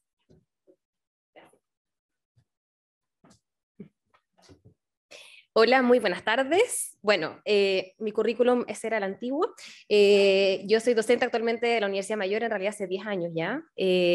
Trabajé en la Santo Tomás, pero ya no trabajo ahí. Y tampoco trabajo en la Fundación Arturo López Pérez. Trabajé ahí un par de años, pero tampoco trabajo ahí. ¿Ya? Sí, hice una pasantía en el MD Anderson de España, y sí, soy magíster y sí tengo el curso del INTA. Eso es verdad y lo hice. Bueno.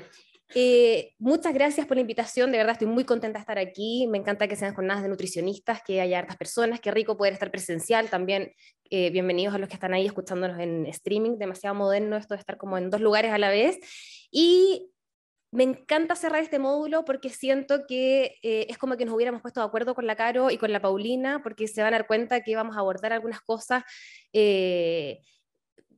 o vamos a hablar de algunas cosas en común, ¿ya?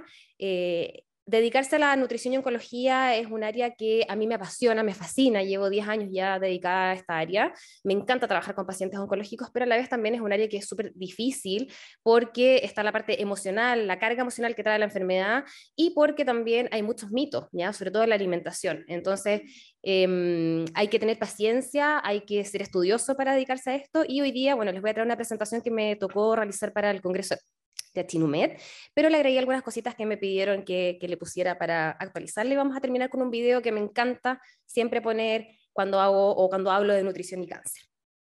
No tengo ningún conflicto de interés. Bueno, ¿cuál es el temario? Voy a poner el puntero láser. Vamos a ver algunos aspectos relevantes en cáncer, vamos a hablar sobre algunos factores que afectan la composición corporal en cáncer, muy brevemente sobre caquexia, la definición de la fisiopatología. Les voy a mostrar la literatura que existe en base a dietas basadas en plantas en pacientes con cáncer, ¿ya? Acá no vamos a hablar de prevención, sino que la literatura se va a centrar en dieta basada en plantas en personas que ya tienen cáncer. Saqué algunas conclusiones, en el fondo algunos riesgos y beneficios que tiene el adquirir estos patrones de alimentación de dieta basada en plantas cuando tienen cáncer. Y el bonus track es ayuno y dieta cetogénica en pacientes con cáncer, para finalmente terminar con las conclusiones y el video. Bueno, algunos aspectos relevantes en oncología, la Caro ya nos dejó súper claro, ¿no es cierto?, las guías, y qué bueno que existen guías, y no solamente ya la guía ESPEN, sino que además la guía ESMO, la guía ASCO, que nos indican y nos dicen, bueno, cómo podemos abordar, cómo debemos abordar a este paciente oncológico. Porque es un paciente que tiene... que hay que abordarlo de distintas partes, ¿ya? Una de las parte sumamente importante, y no porque yo sea nutricionista, pero es, ¿no es cierto?, la evaluación nutricional en estos pacientes, ¿ya? Porque hay factores que afectan en la composición corporal en pacientes con cáncer. Está la inflamación, ¿no es cierto?, propia de la patología. El paciente no es que solamente tiene cáncer, además tiene otras comorbilidades que van a hacer que su estado nutricional empeore. Hay alteraciones, ¿no es cierto?, derivadas o citoquinas liberadas propias del tumor que van a inducir, ¿no es cierto?, una alteración en el estado nutricional. La alimentación, el ejercicio en este paciente oncológico es distinta, por lo tanto, todos esos factores van a afectar, ¿no es cierto?, la composición corporal en los pacientes oncológicos. Además, el envejecimiento, ¿ya? En general, los pacientes con cáncer son pacientes que tienen más de 65 años, hay alteraciones, ¿no es cierto?, hormonales, alteraciones en el gasto energético, baja ingesta alimentaria, inactividad, de nuevo, la presencia de inflamación, que van a hacer que nuestro paciente, ¿no es cierto?, presente una composición corporal alterada, específicamente perdiendo masa muscular, ¿ya? Masa magra. Y eso trae, por supuesto, consecuencias, ¿ya? La pérdida de esta masa muscular ocurre en diversos grados, dependiendo de la etapa y del tipo de cáncer. No es lo mismo la pérdida de masa muscular en una mujer con cáncer de mama que en un paciente o una mujer con un cáncer, por ejemplo, de cabeza y cuello, ¿ya? O depende del tipo de tratamiento que tenga este paciente, es cuánta masa muscular va a perder. La pérdida de masa muscular está súper descrito en la literatura, que baja la tolerancia a los tratamientos y genera una menor sobrevida. Por lo mismo, porque si yo tengo que detener el tratamiento antineoplásico, ese paciente probablemente va a tener un mayor riesgo de recidiva o de recurrencia a su enfermedad porque no puedo seguir, ¿no es cierto?, entregándole el tratamiento antineoplásico. La homeostasis del recambio proteico muscular se altera cuando hay condiciones proinflamatorias como, ¿no es cierto?, el cáncer. Y se ha visto que las proteínas, o sea, que el suero de leche y la caseína son proteínas, ¿no es cierto?, de mejor calidad para la síntesis muscular y para estimular el anabolismo proteico muscular. Lo bueno es que si logramos revertir esta baja de masa muscular, vamos a poder mejorar los resultados de las terapias contra el cáncer, vamos a tener menos toxicidad, menos morbilidad y menos mortalidad. La caquexia, como ya la Caro nos comentó, es se realizó una definición estandarizada del año 2011, que hasta el día de hoy se mantiene, y se define como un síndrome multifactorial que es caracterizado por pérdida de masa muscular esquelética, con o sin pérdida de masa grasa. O sea, acá lo relevante es la pérdida de masa muscular esquelética. No puede ser completamente revertida por un soporte nutricional convencional y va a llevar a una alteración funcional, ¿ya? La fisiopatología, esta imagen a mí me gusta, la repito mucho siempre que hablo de caquexia, porque muestra en imágenes de forma sencilla la fisiopatología de la caquexia, ¿ya? La caquexia ocurre, ¿no es cierto?, porque la enfermedad, el paciente responde, su sistema inmune responde con inflamación sistémica, y la inflamación sistémica sabemos, ¿no es cierto?, que induce anorexia, induce a pérdida de masa muscular, a peor función, a fatiga, a alteraciones en el estado del ánimo. Y el tumor también, lamentablemente, genera la liberación de citoquinas proinflamatorias, factor de necrosis tumoral alfa, interleuquina 1, interleuquina 6, que van a inducir, ¿no es cierto?, a un desgaste proteico muscular, a un catabolismo proteico muscular, alteraciones en el metabolismo hepático. Directamente el tumor va a producir a nivel del sistema nervioso central señales que van a inducir anorexia, y eso también va a activar, ¿no es cierto?, la cascada de menor ingesta, mayor catabolismo proteico muscular.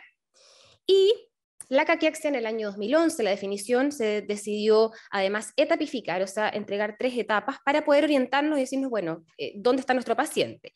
La etapa de precaquexia, de caquexia y de caquexia avanzada o caquexia refractaria, ¿ya? Cada uno tiene como algunas categorías para el diagnóstico. ¿Qué cambios en la alimentación hacen nuestros pacientes con cáncer? Y aquí, miren, ni que nos hubiéramos puesto de acuerdo con la Paulina, yo les traje como pantallazos de las fichas de mis pacientes. ¿Ya? Yo veo pacientes online actualmente, pero esta es la ficha de una paciente que me tocó ver presencial, una mujer, un cáncer de colon metastásico, una mujer muy joven que lamentablemente falleció, pero les marqué un poquitito acá como las cosas que ella usaba en relación a lo que consumía, ¿ya? Para su tratamiento, aparte del tratamiento antineoplásico, como tratamiento complementario. No era alternativo porque no había dejado el tratamiento tradicional. Ocupaba gotas de marihuana, comía calanchoe, ocupaba unas pastillas de hierbas que se llamaban amalaki, además el omega 369, que era aceites esenciales, orégano, estragón, rosa mosqueta, menta, mandarina, se tomaba una cápsula de lunes a viernes, y también comía unas calugas que se llaman Soric Health, que costaban 250.000 pesos, y las comía ella diariamente. Este es el extracto de un paciente con cáncer de páncreas, un hombre, que siguió Salfate, parece, ¿no es cierto? Porque Salfate ahí la Paulina nos ponía los pantallazos. Tomaba palo negro, tomaba agua de boldo, se traía de Estados Unidos cúrcuma y la consumía en pastillas, y también tomaba todos los días jugo de limón con bicarbonato. Esta es una paciente mujer, una señora con un cáncer de mama, que vi hace poquito, hace un par de meses, y ella por decisión propia decía, bueno, o sea, no por decisión, ella decía que era intolerante a la lactosa, pero que por decisión, desde que tenía este cáncer, evitaba los lácteos y el gluten. Ella decía que era porque le hacían mal, pero coincidió justo con el diagnóstico de cáncer. Eliminó las pastas, por supuesto, porque tienen gluten. Evitaba cualquier alimento procesado con componentes artificiales, y las carnes rojas rara vez las consumía. Tomaba omega 3, una cápsula al día que tenía 980 miligramos, según lo que ella me escribió, de omega 3. Tomaba ceolita, ¿ya? Y también tomaba calanchoe, ¿ya? Y además, algo bastante curioso era el CDS, ¿ya? Yo no es que maneje todo este tipo de tratamiento, yo muchas veces tengo que también recurrir a San Google porque hay cosas que desconozco por completo, y el CDS yo lo desconocía. Es un líquido que se toma con agua destilada. Ella tomaba 500 ml, a veces 1 litro, y claro, tomaba tanto volumen que después no tenía ganas de comer, ¿ya? Es un líquido que no tiene ninguna aprobación de ningún instituto de seguridad, por lo tanto, ese fue algo que yo le dije que ya no podía seguir consumiendo bajo ninguna circunstancia. Estos cambios de la alimentación no los digo yo, no se los traje acá como... sino que la literatura confirma, ¿ya? O sea, la literatura confirma que el paciente con cáncer, la persona que es diagnosticada con cáncer, hace cambios en su alimentación, ¿ya? No sé si alguno de ustedes tiene algún familiar, alguien cercano que le hayan diagnosticado esta enfermedad, independiente del tipo de cáncer que sea, y que les dice, a lo mejor porque ustedes son nutricionistas o saben de nutrición, uy, es que me dijeron que ahora tengo que tomar el suplemento este donde sale este actor con su señora, ahora estupendos ahí, ¿no es cierto?, tomando el suplemento, porque me dijeron que tengo cáncer y tengo que tomar este suplemento. No sé si les ha pasado. O, uy, es que escuché que la cúrcuma, escuché que no sé qué. Los pacientes lo hacen y se entiende, ¿ya? Recibir este diagnóstico, la verdad es que es tremendo, ¿ya? Entonces recurren a algo que pueden manejar, que es la alimentación. La literatura, y en esta publicación de este año, se vio que los cambios en la alimentación autoguiados, o sea, es decir, que los pacientes hacían por su propia cuenta, que incluían cambios en eliminar, ¿no es cierto?, alimentos de origen animal, como los carnes, los lácteos, era muy común en pacientes con cáncer, ¿ya? ¿Con qué fin? Con el fin de curar la enfermedad o de poder aliviar algún síntoma. Un estudio holandés mostró que los pacientes con cáncer reportaban una disminución en la ingesta de carne y un aumento en la ingesta de los alimentos de origen vegetal luego de que se les diagnosticaba esta enfermedad. Vamos ahora un poco ya al tema, ¿no es cierto?, de mi presentación, que es la dieta basada en plantas. ¿Cuál es la definición? La verdad es que hay muchas. Dieta basada en plantas, hay varios patrones de alimentación que están incluidos en la dieta basada en plantas, pero se caracterizan, ¿no es cierto?, por una baja frecuencia de consumo de alimentos de origen animal y un alto consumo de alimentos vegetales. La evidencia, hay bastante evidencia que respalda los consumos de una dieta basada en plantas para prevenir enfermedades coronarias y diabetes tipo 2, y se ha visto que una mayor adherencia a una dieta basada en plantas se asoció con un menor riesgo de mortalidad por cáncer y de enfermedades cardiovasculares. Veamos qué dice la literatura.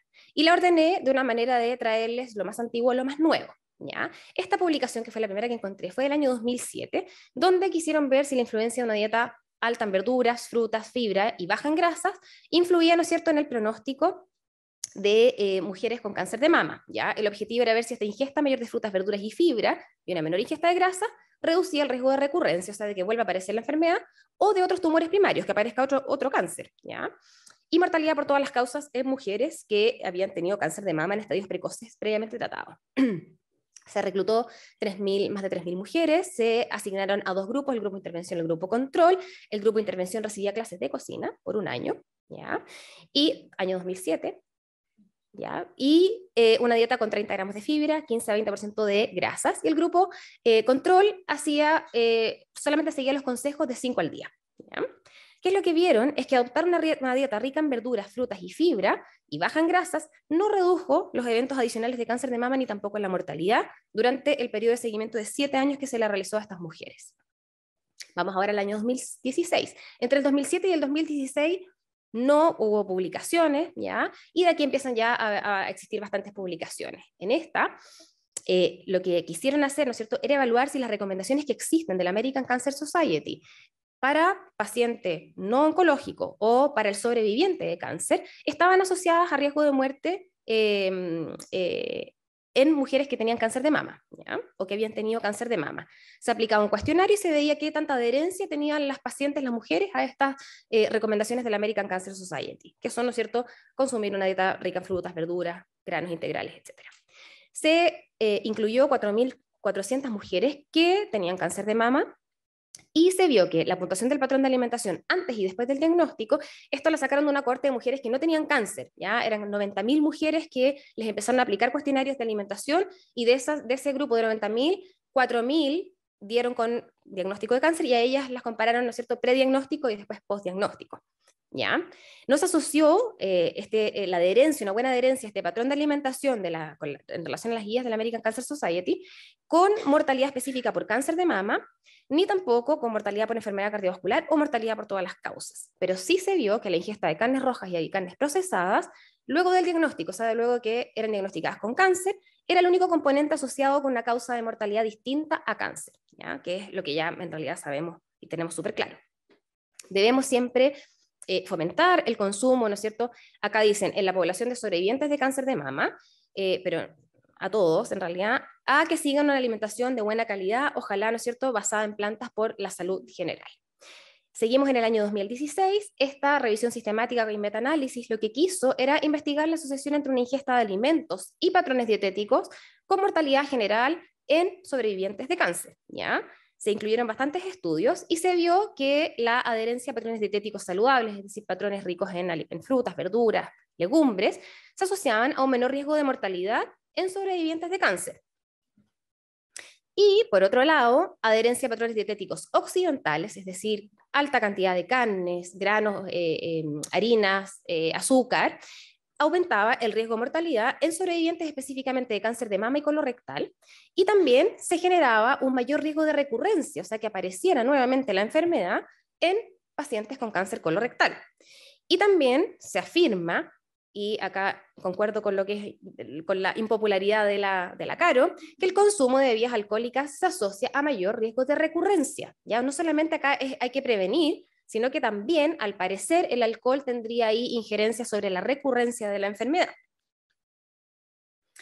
vamos acercándonos ya, vamos en el 2019, y esta revisión que se hizo dice que adoptar un patrón de alimentación saludable basado en frutas, verduras, cereales integrales, aves, pescados y bajo consumo de carnes rojas, alimentos refinados, dulces y productos lácteos ricos en grasa, podrían mejorar el pronóstico general y la sobrevida de mujeres con cáncer de mama, ¿ya? Y específicamente ponen ahí en estadios precoces. Se debe considerar la intervención nutricional como parte integral del enfoque terapéutico multimodal para reducir el riesgo de recurrencia, de mortalidad y el desarrollo de otras enfermedades crónicas. Y creo que esto lo han ido recogiendo las guías, ¿no es cierto? Como la Caro ya nos mostró, que es muy importante que estemos incluidos, ¿no es cierto?, los nutricionistas en el abordaje del paciente oncológico. Se debe mantener un peso saludable, estar físicamente activo. También la actividad física empieza a aparecer ya como una recomendación clara, ¿no es cierto? No solamente de prevención, sino que en este caso en los pacientes que ya tienen cáncer. Hay que seguir dietas ricas en fibra, ahí ponen específicamente también en soya, por los fitoestrógenos, limitar el consumo de grasas, principalmente de grasas saturadas, ya que eso podría mejorar la sobrevida general después de haber padecido un cáncer de mama. En esta publicación también afirman que hay que asegurar una adecuada ingesta, tanto de energía como de nutrientes, durante la quimioterapia, ¿ya? Porque eso va a resultar en que los pacientes tengan una mejor respuesta y una menor toxicidad a los tratamientos. También afirman que una mayor adherencia a la dieta mediterránea, ¿ya?, que es un patrón de alimentación de dieta basada en plantas, podría en mujeres con cáncer de mama reducir la recurrencia, reducir la mortalidad global por cáncer y otras comorbilidades, incluyendo enfermedades cardiovasculares, debido a la gran cantidad de compuestos bioactivos que tiene, ¿no es cierto?, este patrón de alimentación. Afirman también que mejorar el estilo de vida y hábitos alimenticios antes, durante y después del tratamiento sea, ¿no es cierto?, como el abordaje para poder tener una mejor sobrevida a largo plazo y una mejor calidad de vida. Y sugieren que tengan las mujeres con cáncer de mama específicamente un patrón de alimentación saludable, más que consumir un determinado alimento, ¿ya? Es lo mismo que decía Paulina al principio, ¿no es cierto? No es que coma un solo alimento, sino que se alimente de forma saludable y que también haga actividad física. Esta publicación del año 2021 lo que quería hacer era evaluar la concordancia a largo plazo con dietas basadas en plantas para ver si reducía eso el riesgo de recurrencia y mortalidad en mujeres, ¿no es cierto?, que habían tenido cáncer de mama. Aplicaron cuestionarios, identificaron y lograron clasificar 3 indicadores de adherencia a la dieta basada en plantas. El indicador promedio, el indicador de adherencia basado en plantas saludable y un indicador de dieta basada en plantas, pero no saludable, porque la dieta basada en plantas también se puede basar en alimentos procesados, ultraprocesados, que no son necesariamente saludables. ¿Qué es lo que vieron? Que una dieta saludable en base a plantas puede reducir el riesgo de mortalidad por cánceres no mamarios, ¿ya?, en contraste de una dieta no saludable basada en plantas, ¿ya? O sea, la dieta basada en plantas tiene que ser saludable para que tenga un efecto beneficioso, si no, no pareciera tener ningún beneficio. Y debemos considerar la calidad de los alimentos vegetales para lograr un patrón dietético saludable. El mercado de alimentos la población ha crecido tanto, la población vegana, vegetariana, que el mercado de la industria ha visto esto como una oportunidad de desarrollar nuevos productos, pero no necesariamente esos productos son saludables, ¿ya? Entonces hay que tener cuidado cuando decimos que sí, seguimos un patrón de alimentación basado en plantas, pero bueno, basado en plantas, pero en productos procesados o en alimentos de verdad, en alimentos reales. Y esta ya es la última publicación en relación a dieta basada en plantas, que fue de este año. En esta revisión sistemática y metaanálisis lo que quisieron hacer era evaluar de forma cualitativa y cuantitativa cuando se podía las asociaciones de los patrones dietéticos y el pronóstico de cáncer de estudios de corte prospectivos que habían sido publicados, así como el efecto de intervenciones dietéticas mediante ensayos controlados aleatorizados. Incluyeron 35 estudios de corte prospectivo y 14 ensayos randomizados. ¿Qué es lo que vieron? Que una mejor calidad general de la dieta se asocia con una mejor sobrevida, ¿ya?, entre específicamente grupos de pacientes de cáncer colorectal y mama, y la adherencia a la dieta mediterránea se asoció con un menor riesgo de mortalidad en sobrevivientes de cáncer colorectal y próstata. ¿Por qué siempre estos tipos de tumores? Dirán, ¿por qué la Paula trajo solamente mama, colorectal, próstata? Porque son los que tienen en general una mejor sobrevida, ¿ya? Son pacientes que viven más tiempo, que tienen mayor probabilidad de curarse su enfermedad, y por eso que los estudios son hechos en ese grupo de pacientes, ¿ya? Hay poca literatura o casi nada en cabeza y cuello, cánceres digestivos, páncreas, estómago, porque son tumores a veces muy agresivos que la sobrevida del paciente no es tan alta, más 5 años no es tan elevada. Y también acá afirman que las intervenciones dietéticas, cuando se combinan con actividad física, mejoran la calidad de vida general, aunque en la mayoría de los estudios fue en mujeres con cáncer de mama. Entonces, proteínas de origen animal, proteínas de origen vegetal, yo creo que esta es como la gran discusión que sale, ¿no es cierto?, cuando hay presentaciones de patrones de alimentación basados en planta o vegetarianos o veganos.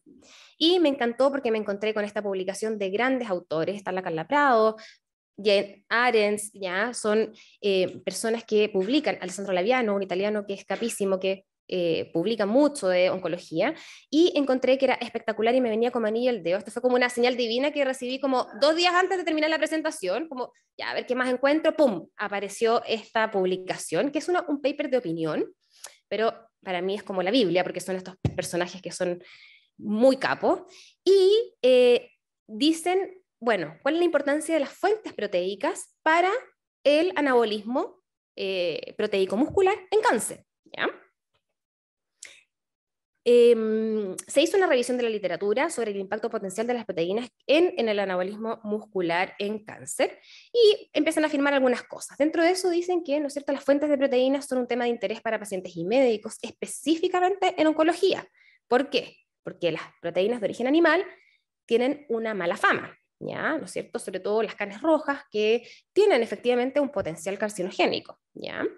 Pero eso al final los pacientes extrapolan a todo tipo de proteínas de origen animal.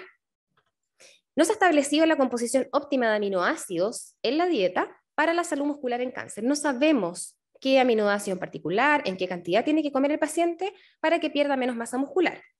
Pero sabemos que las proteínas de origen animal, debido a la composición de aminoácidos que tienen un potencial anabólico superior que las proteínas de origen vegetal, ¿ya?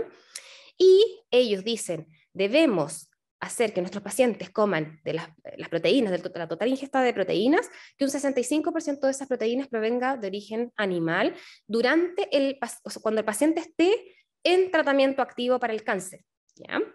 Eso lo afirman, no es como una sugerencia. Ellos dicen, esto es lo que nosotros pensamos y que debiera ser así. Una dieta rica en proteínas de origen vegetal puede generar anabolismo proteico muscular, por supuesto, efectivamente, eso no hay duda, pero se requiere una mayor cantidad, porque tenemos que juntar más aminoácidos para poder, ¿no es cierto?, llegar a la cantidad que tiene un efecto en el potencial anabólico, ¿ya? Traducir las recomendaciones dietéticas para la prevención del cáncer al tratamiento del cáncer, es decir, aplicarlas a los pacientes que tienen cáncer, puede ser inadecuado, tenemos que tener cuidado, ¿ya? Porque la American Cancer Society tiene sus guías, están las guías, ¿no es cierto?, para los sobrevivientes, pero hay que ser cuidadoso porque el sobreviviente puede estar con un tratamiento activo, ¿ya? Entonces ahí tenemos que identificar la población a la que estamos abordando. Hay que tener cuidado, ¿no es cierto?, porque el cáncer es una enfermedad proinflamatoria y produce catabolismo. Entonces tenemos que ser cuidadosos al extrapolar recomendaciones que son para prevención a, ¿no es cierto?, población que está con la enfermedad activa. Hacen una advertencia contra el inicio de una dieta basada exclusivamente en plantas, específicamente un patrón de alimentación vegano, ¿ya? Luego del diagnóstico de cáncer, ellos dicen, preferimos que no se siga este patrón de alimentación cuando el paciente está en tratamiento activo, porque hay un requerimiento elevado de proteínas y puede ser que el riesgo de una ingesta inadecuada de proteínas repercuta en la salud muscular, ¿ya?, de estos pacientes. Que no sé si acá alguno de ustedes trabaja con pacientes oncológicos, porque es tan dramática la pérdida de masa muscular que la verdad es que uno quiere hacer todo lo posible para que eso no ocurra, ¿ya? Una composición dietética de aminoácidos que promueva el anabolismo muscular se obtiene a través de la mezcla. de proteínas de origen vegetal y de proteínas de origen animal, ¿no es cierto? Pero ellos afirmando que durante el tratamiento activo el paciente consume al menos un 65% de proteínas de origen animal. Por lo tanto, ¿cuáles serían algunos riesgos de seguir una dieta basada en plantas en personas que tienen cáncer?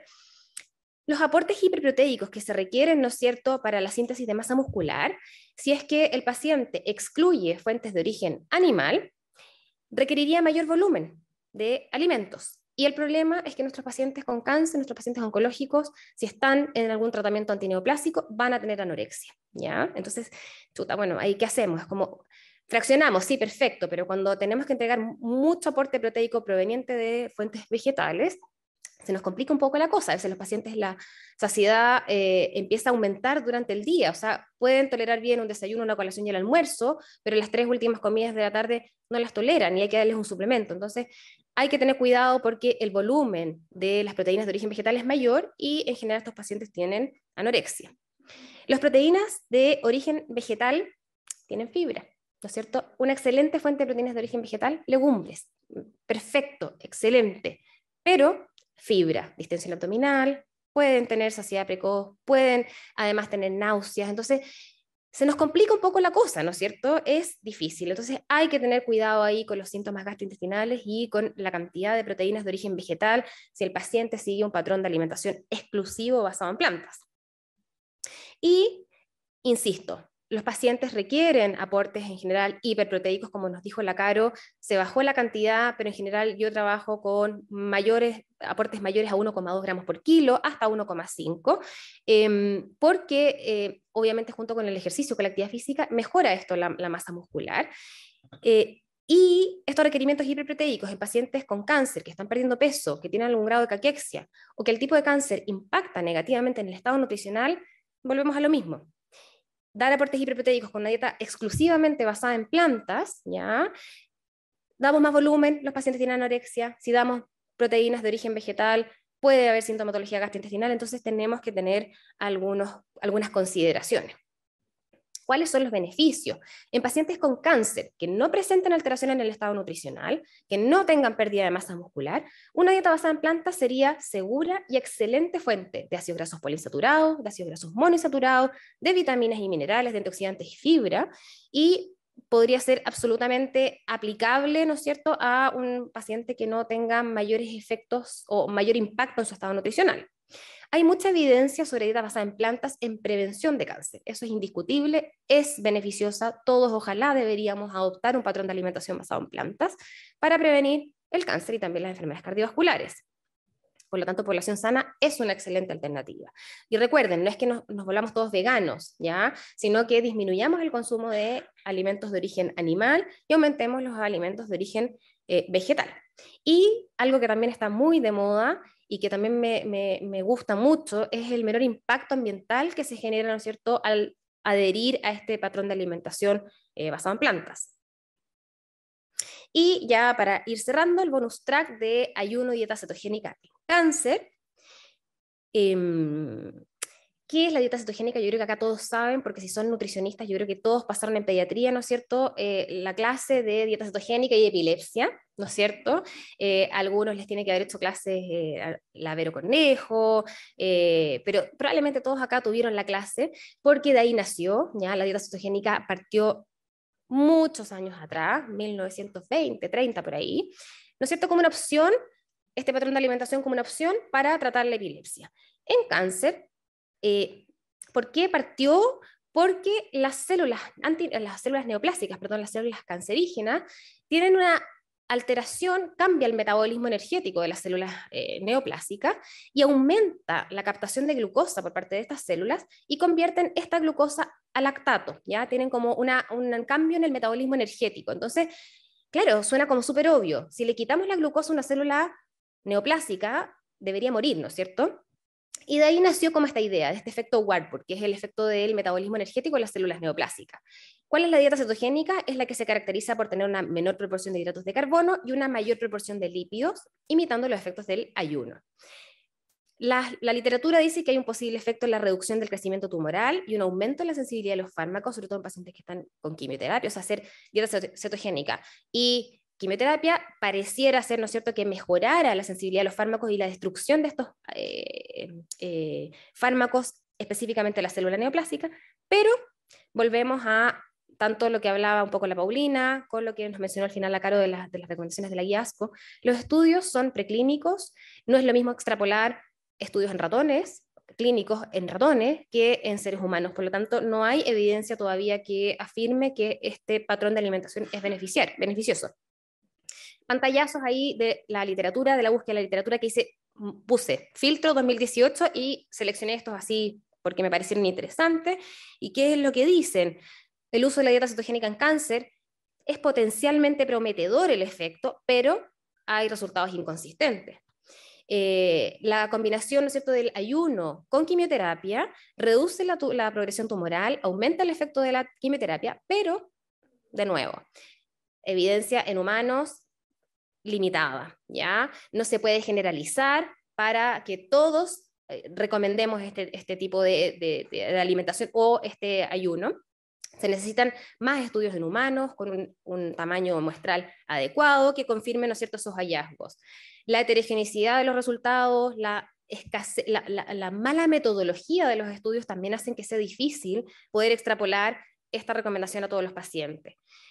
Hay resultados potencialmente prometedores, pero inconsistentes, hay un número limitado de estudios, hay diferencias en los diseños, en las características de los estudios, el tipo de paciente que se incluye, cómo es la dieta que siguió el paciente, la dieta cetogénica, cuál es la proporción de los nutrientes, o qué ayuno hizo, etc. Por lo tanto, es difícil, la evidencia no nos permite aún hacer una recomendación sobre este tipo de alimentación. Y la ESPEN lo dijo y lo reafirma el año 2021, que no existen ensayos clínicos que demuestren el beneficio de una dieta cetogénica en pacientes con cáncer, debido a su baja palatabilidad, puede provocar una ingesta deficiente en energía y una pérdida de peso el que los pacientes sigan dieta cetogénica, y el ayuno no se recomienda porque todavía falta información y porque los pacientes pueden verse tentados a seguir ayunando pensando en que va a traer un beneficio.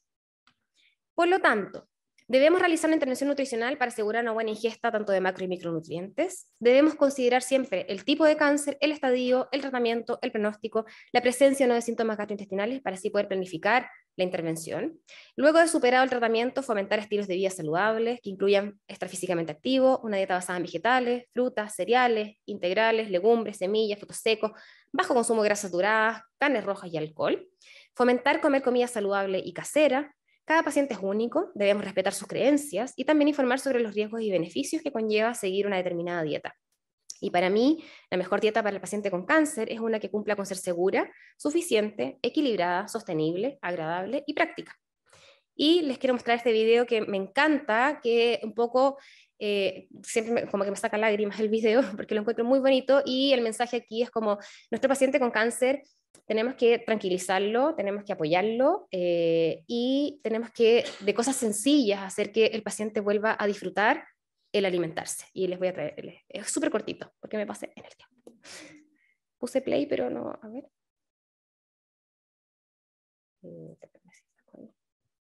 Play, ahí está el play. If you could have dinner with anyone living or dead, who would? ¿Sí? ¿Me lo ponen arriba mejor? Ya.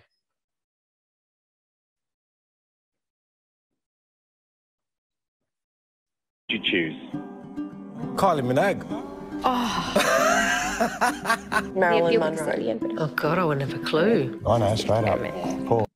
If you could... No sé si me lo pueden solucionar lo de... Ah, ya, super, ya.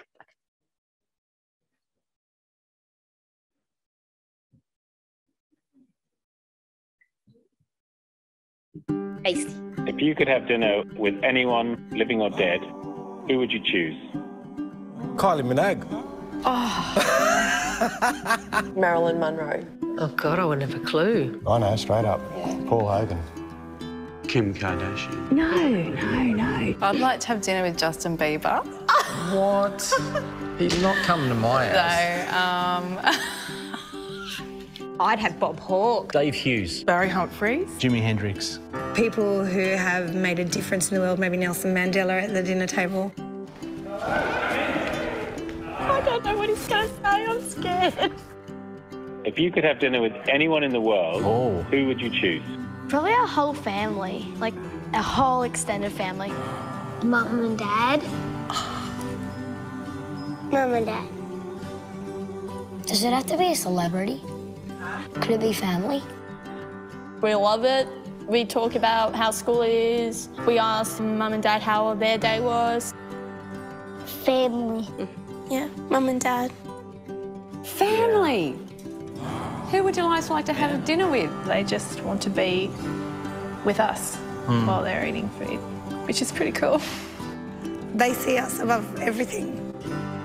I'm gonna get... Yeah. Yeah. Bit of a message in it for me. Yes.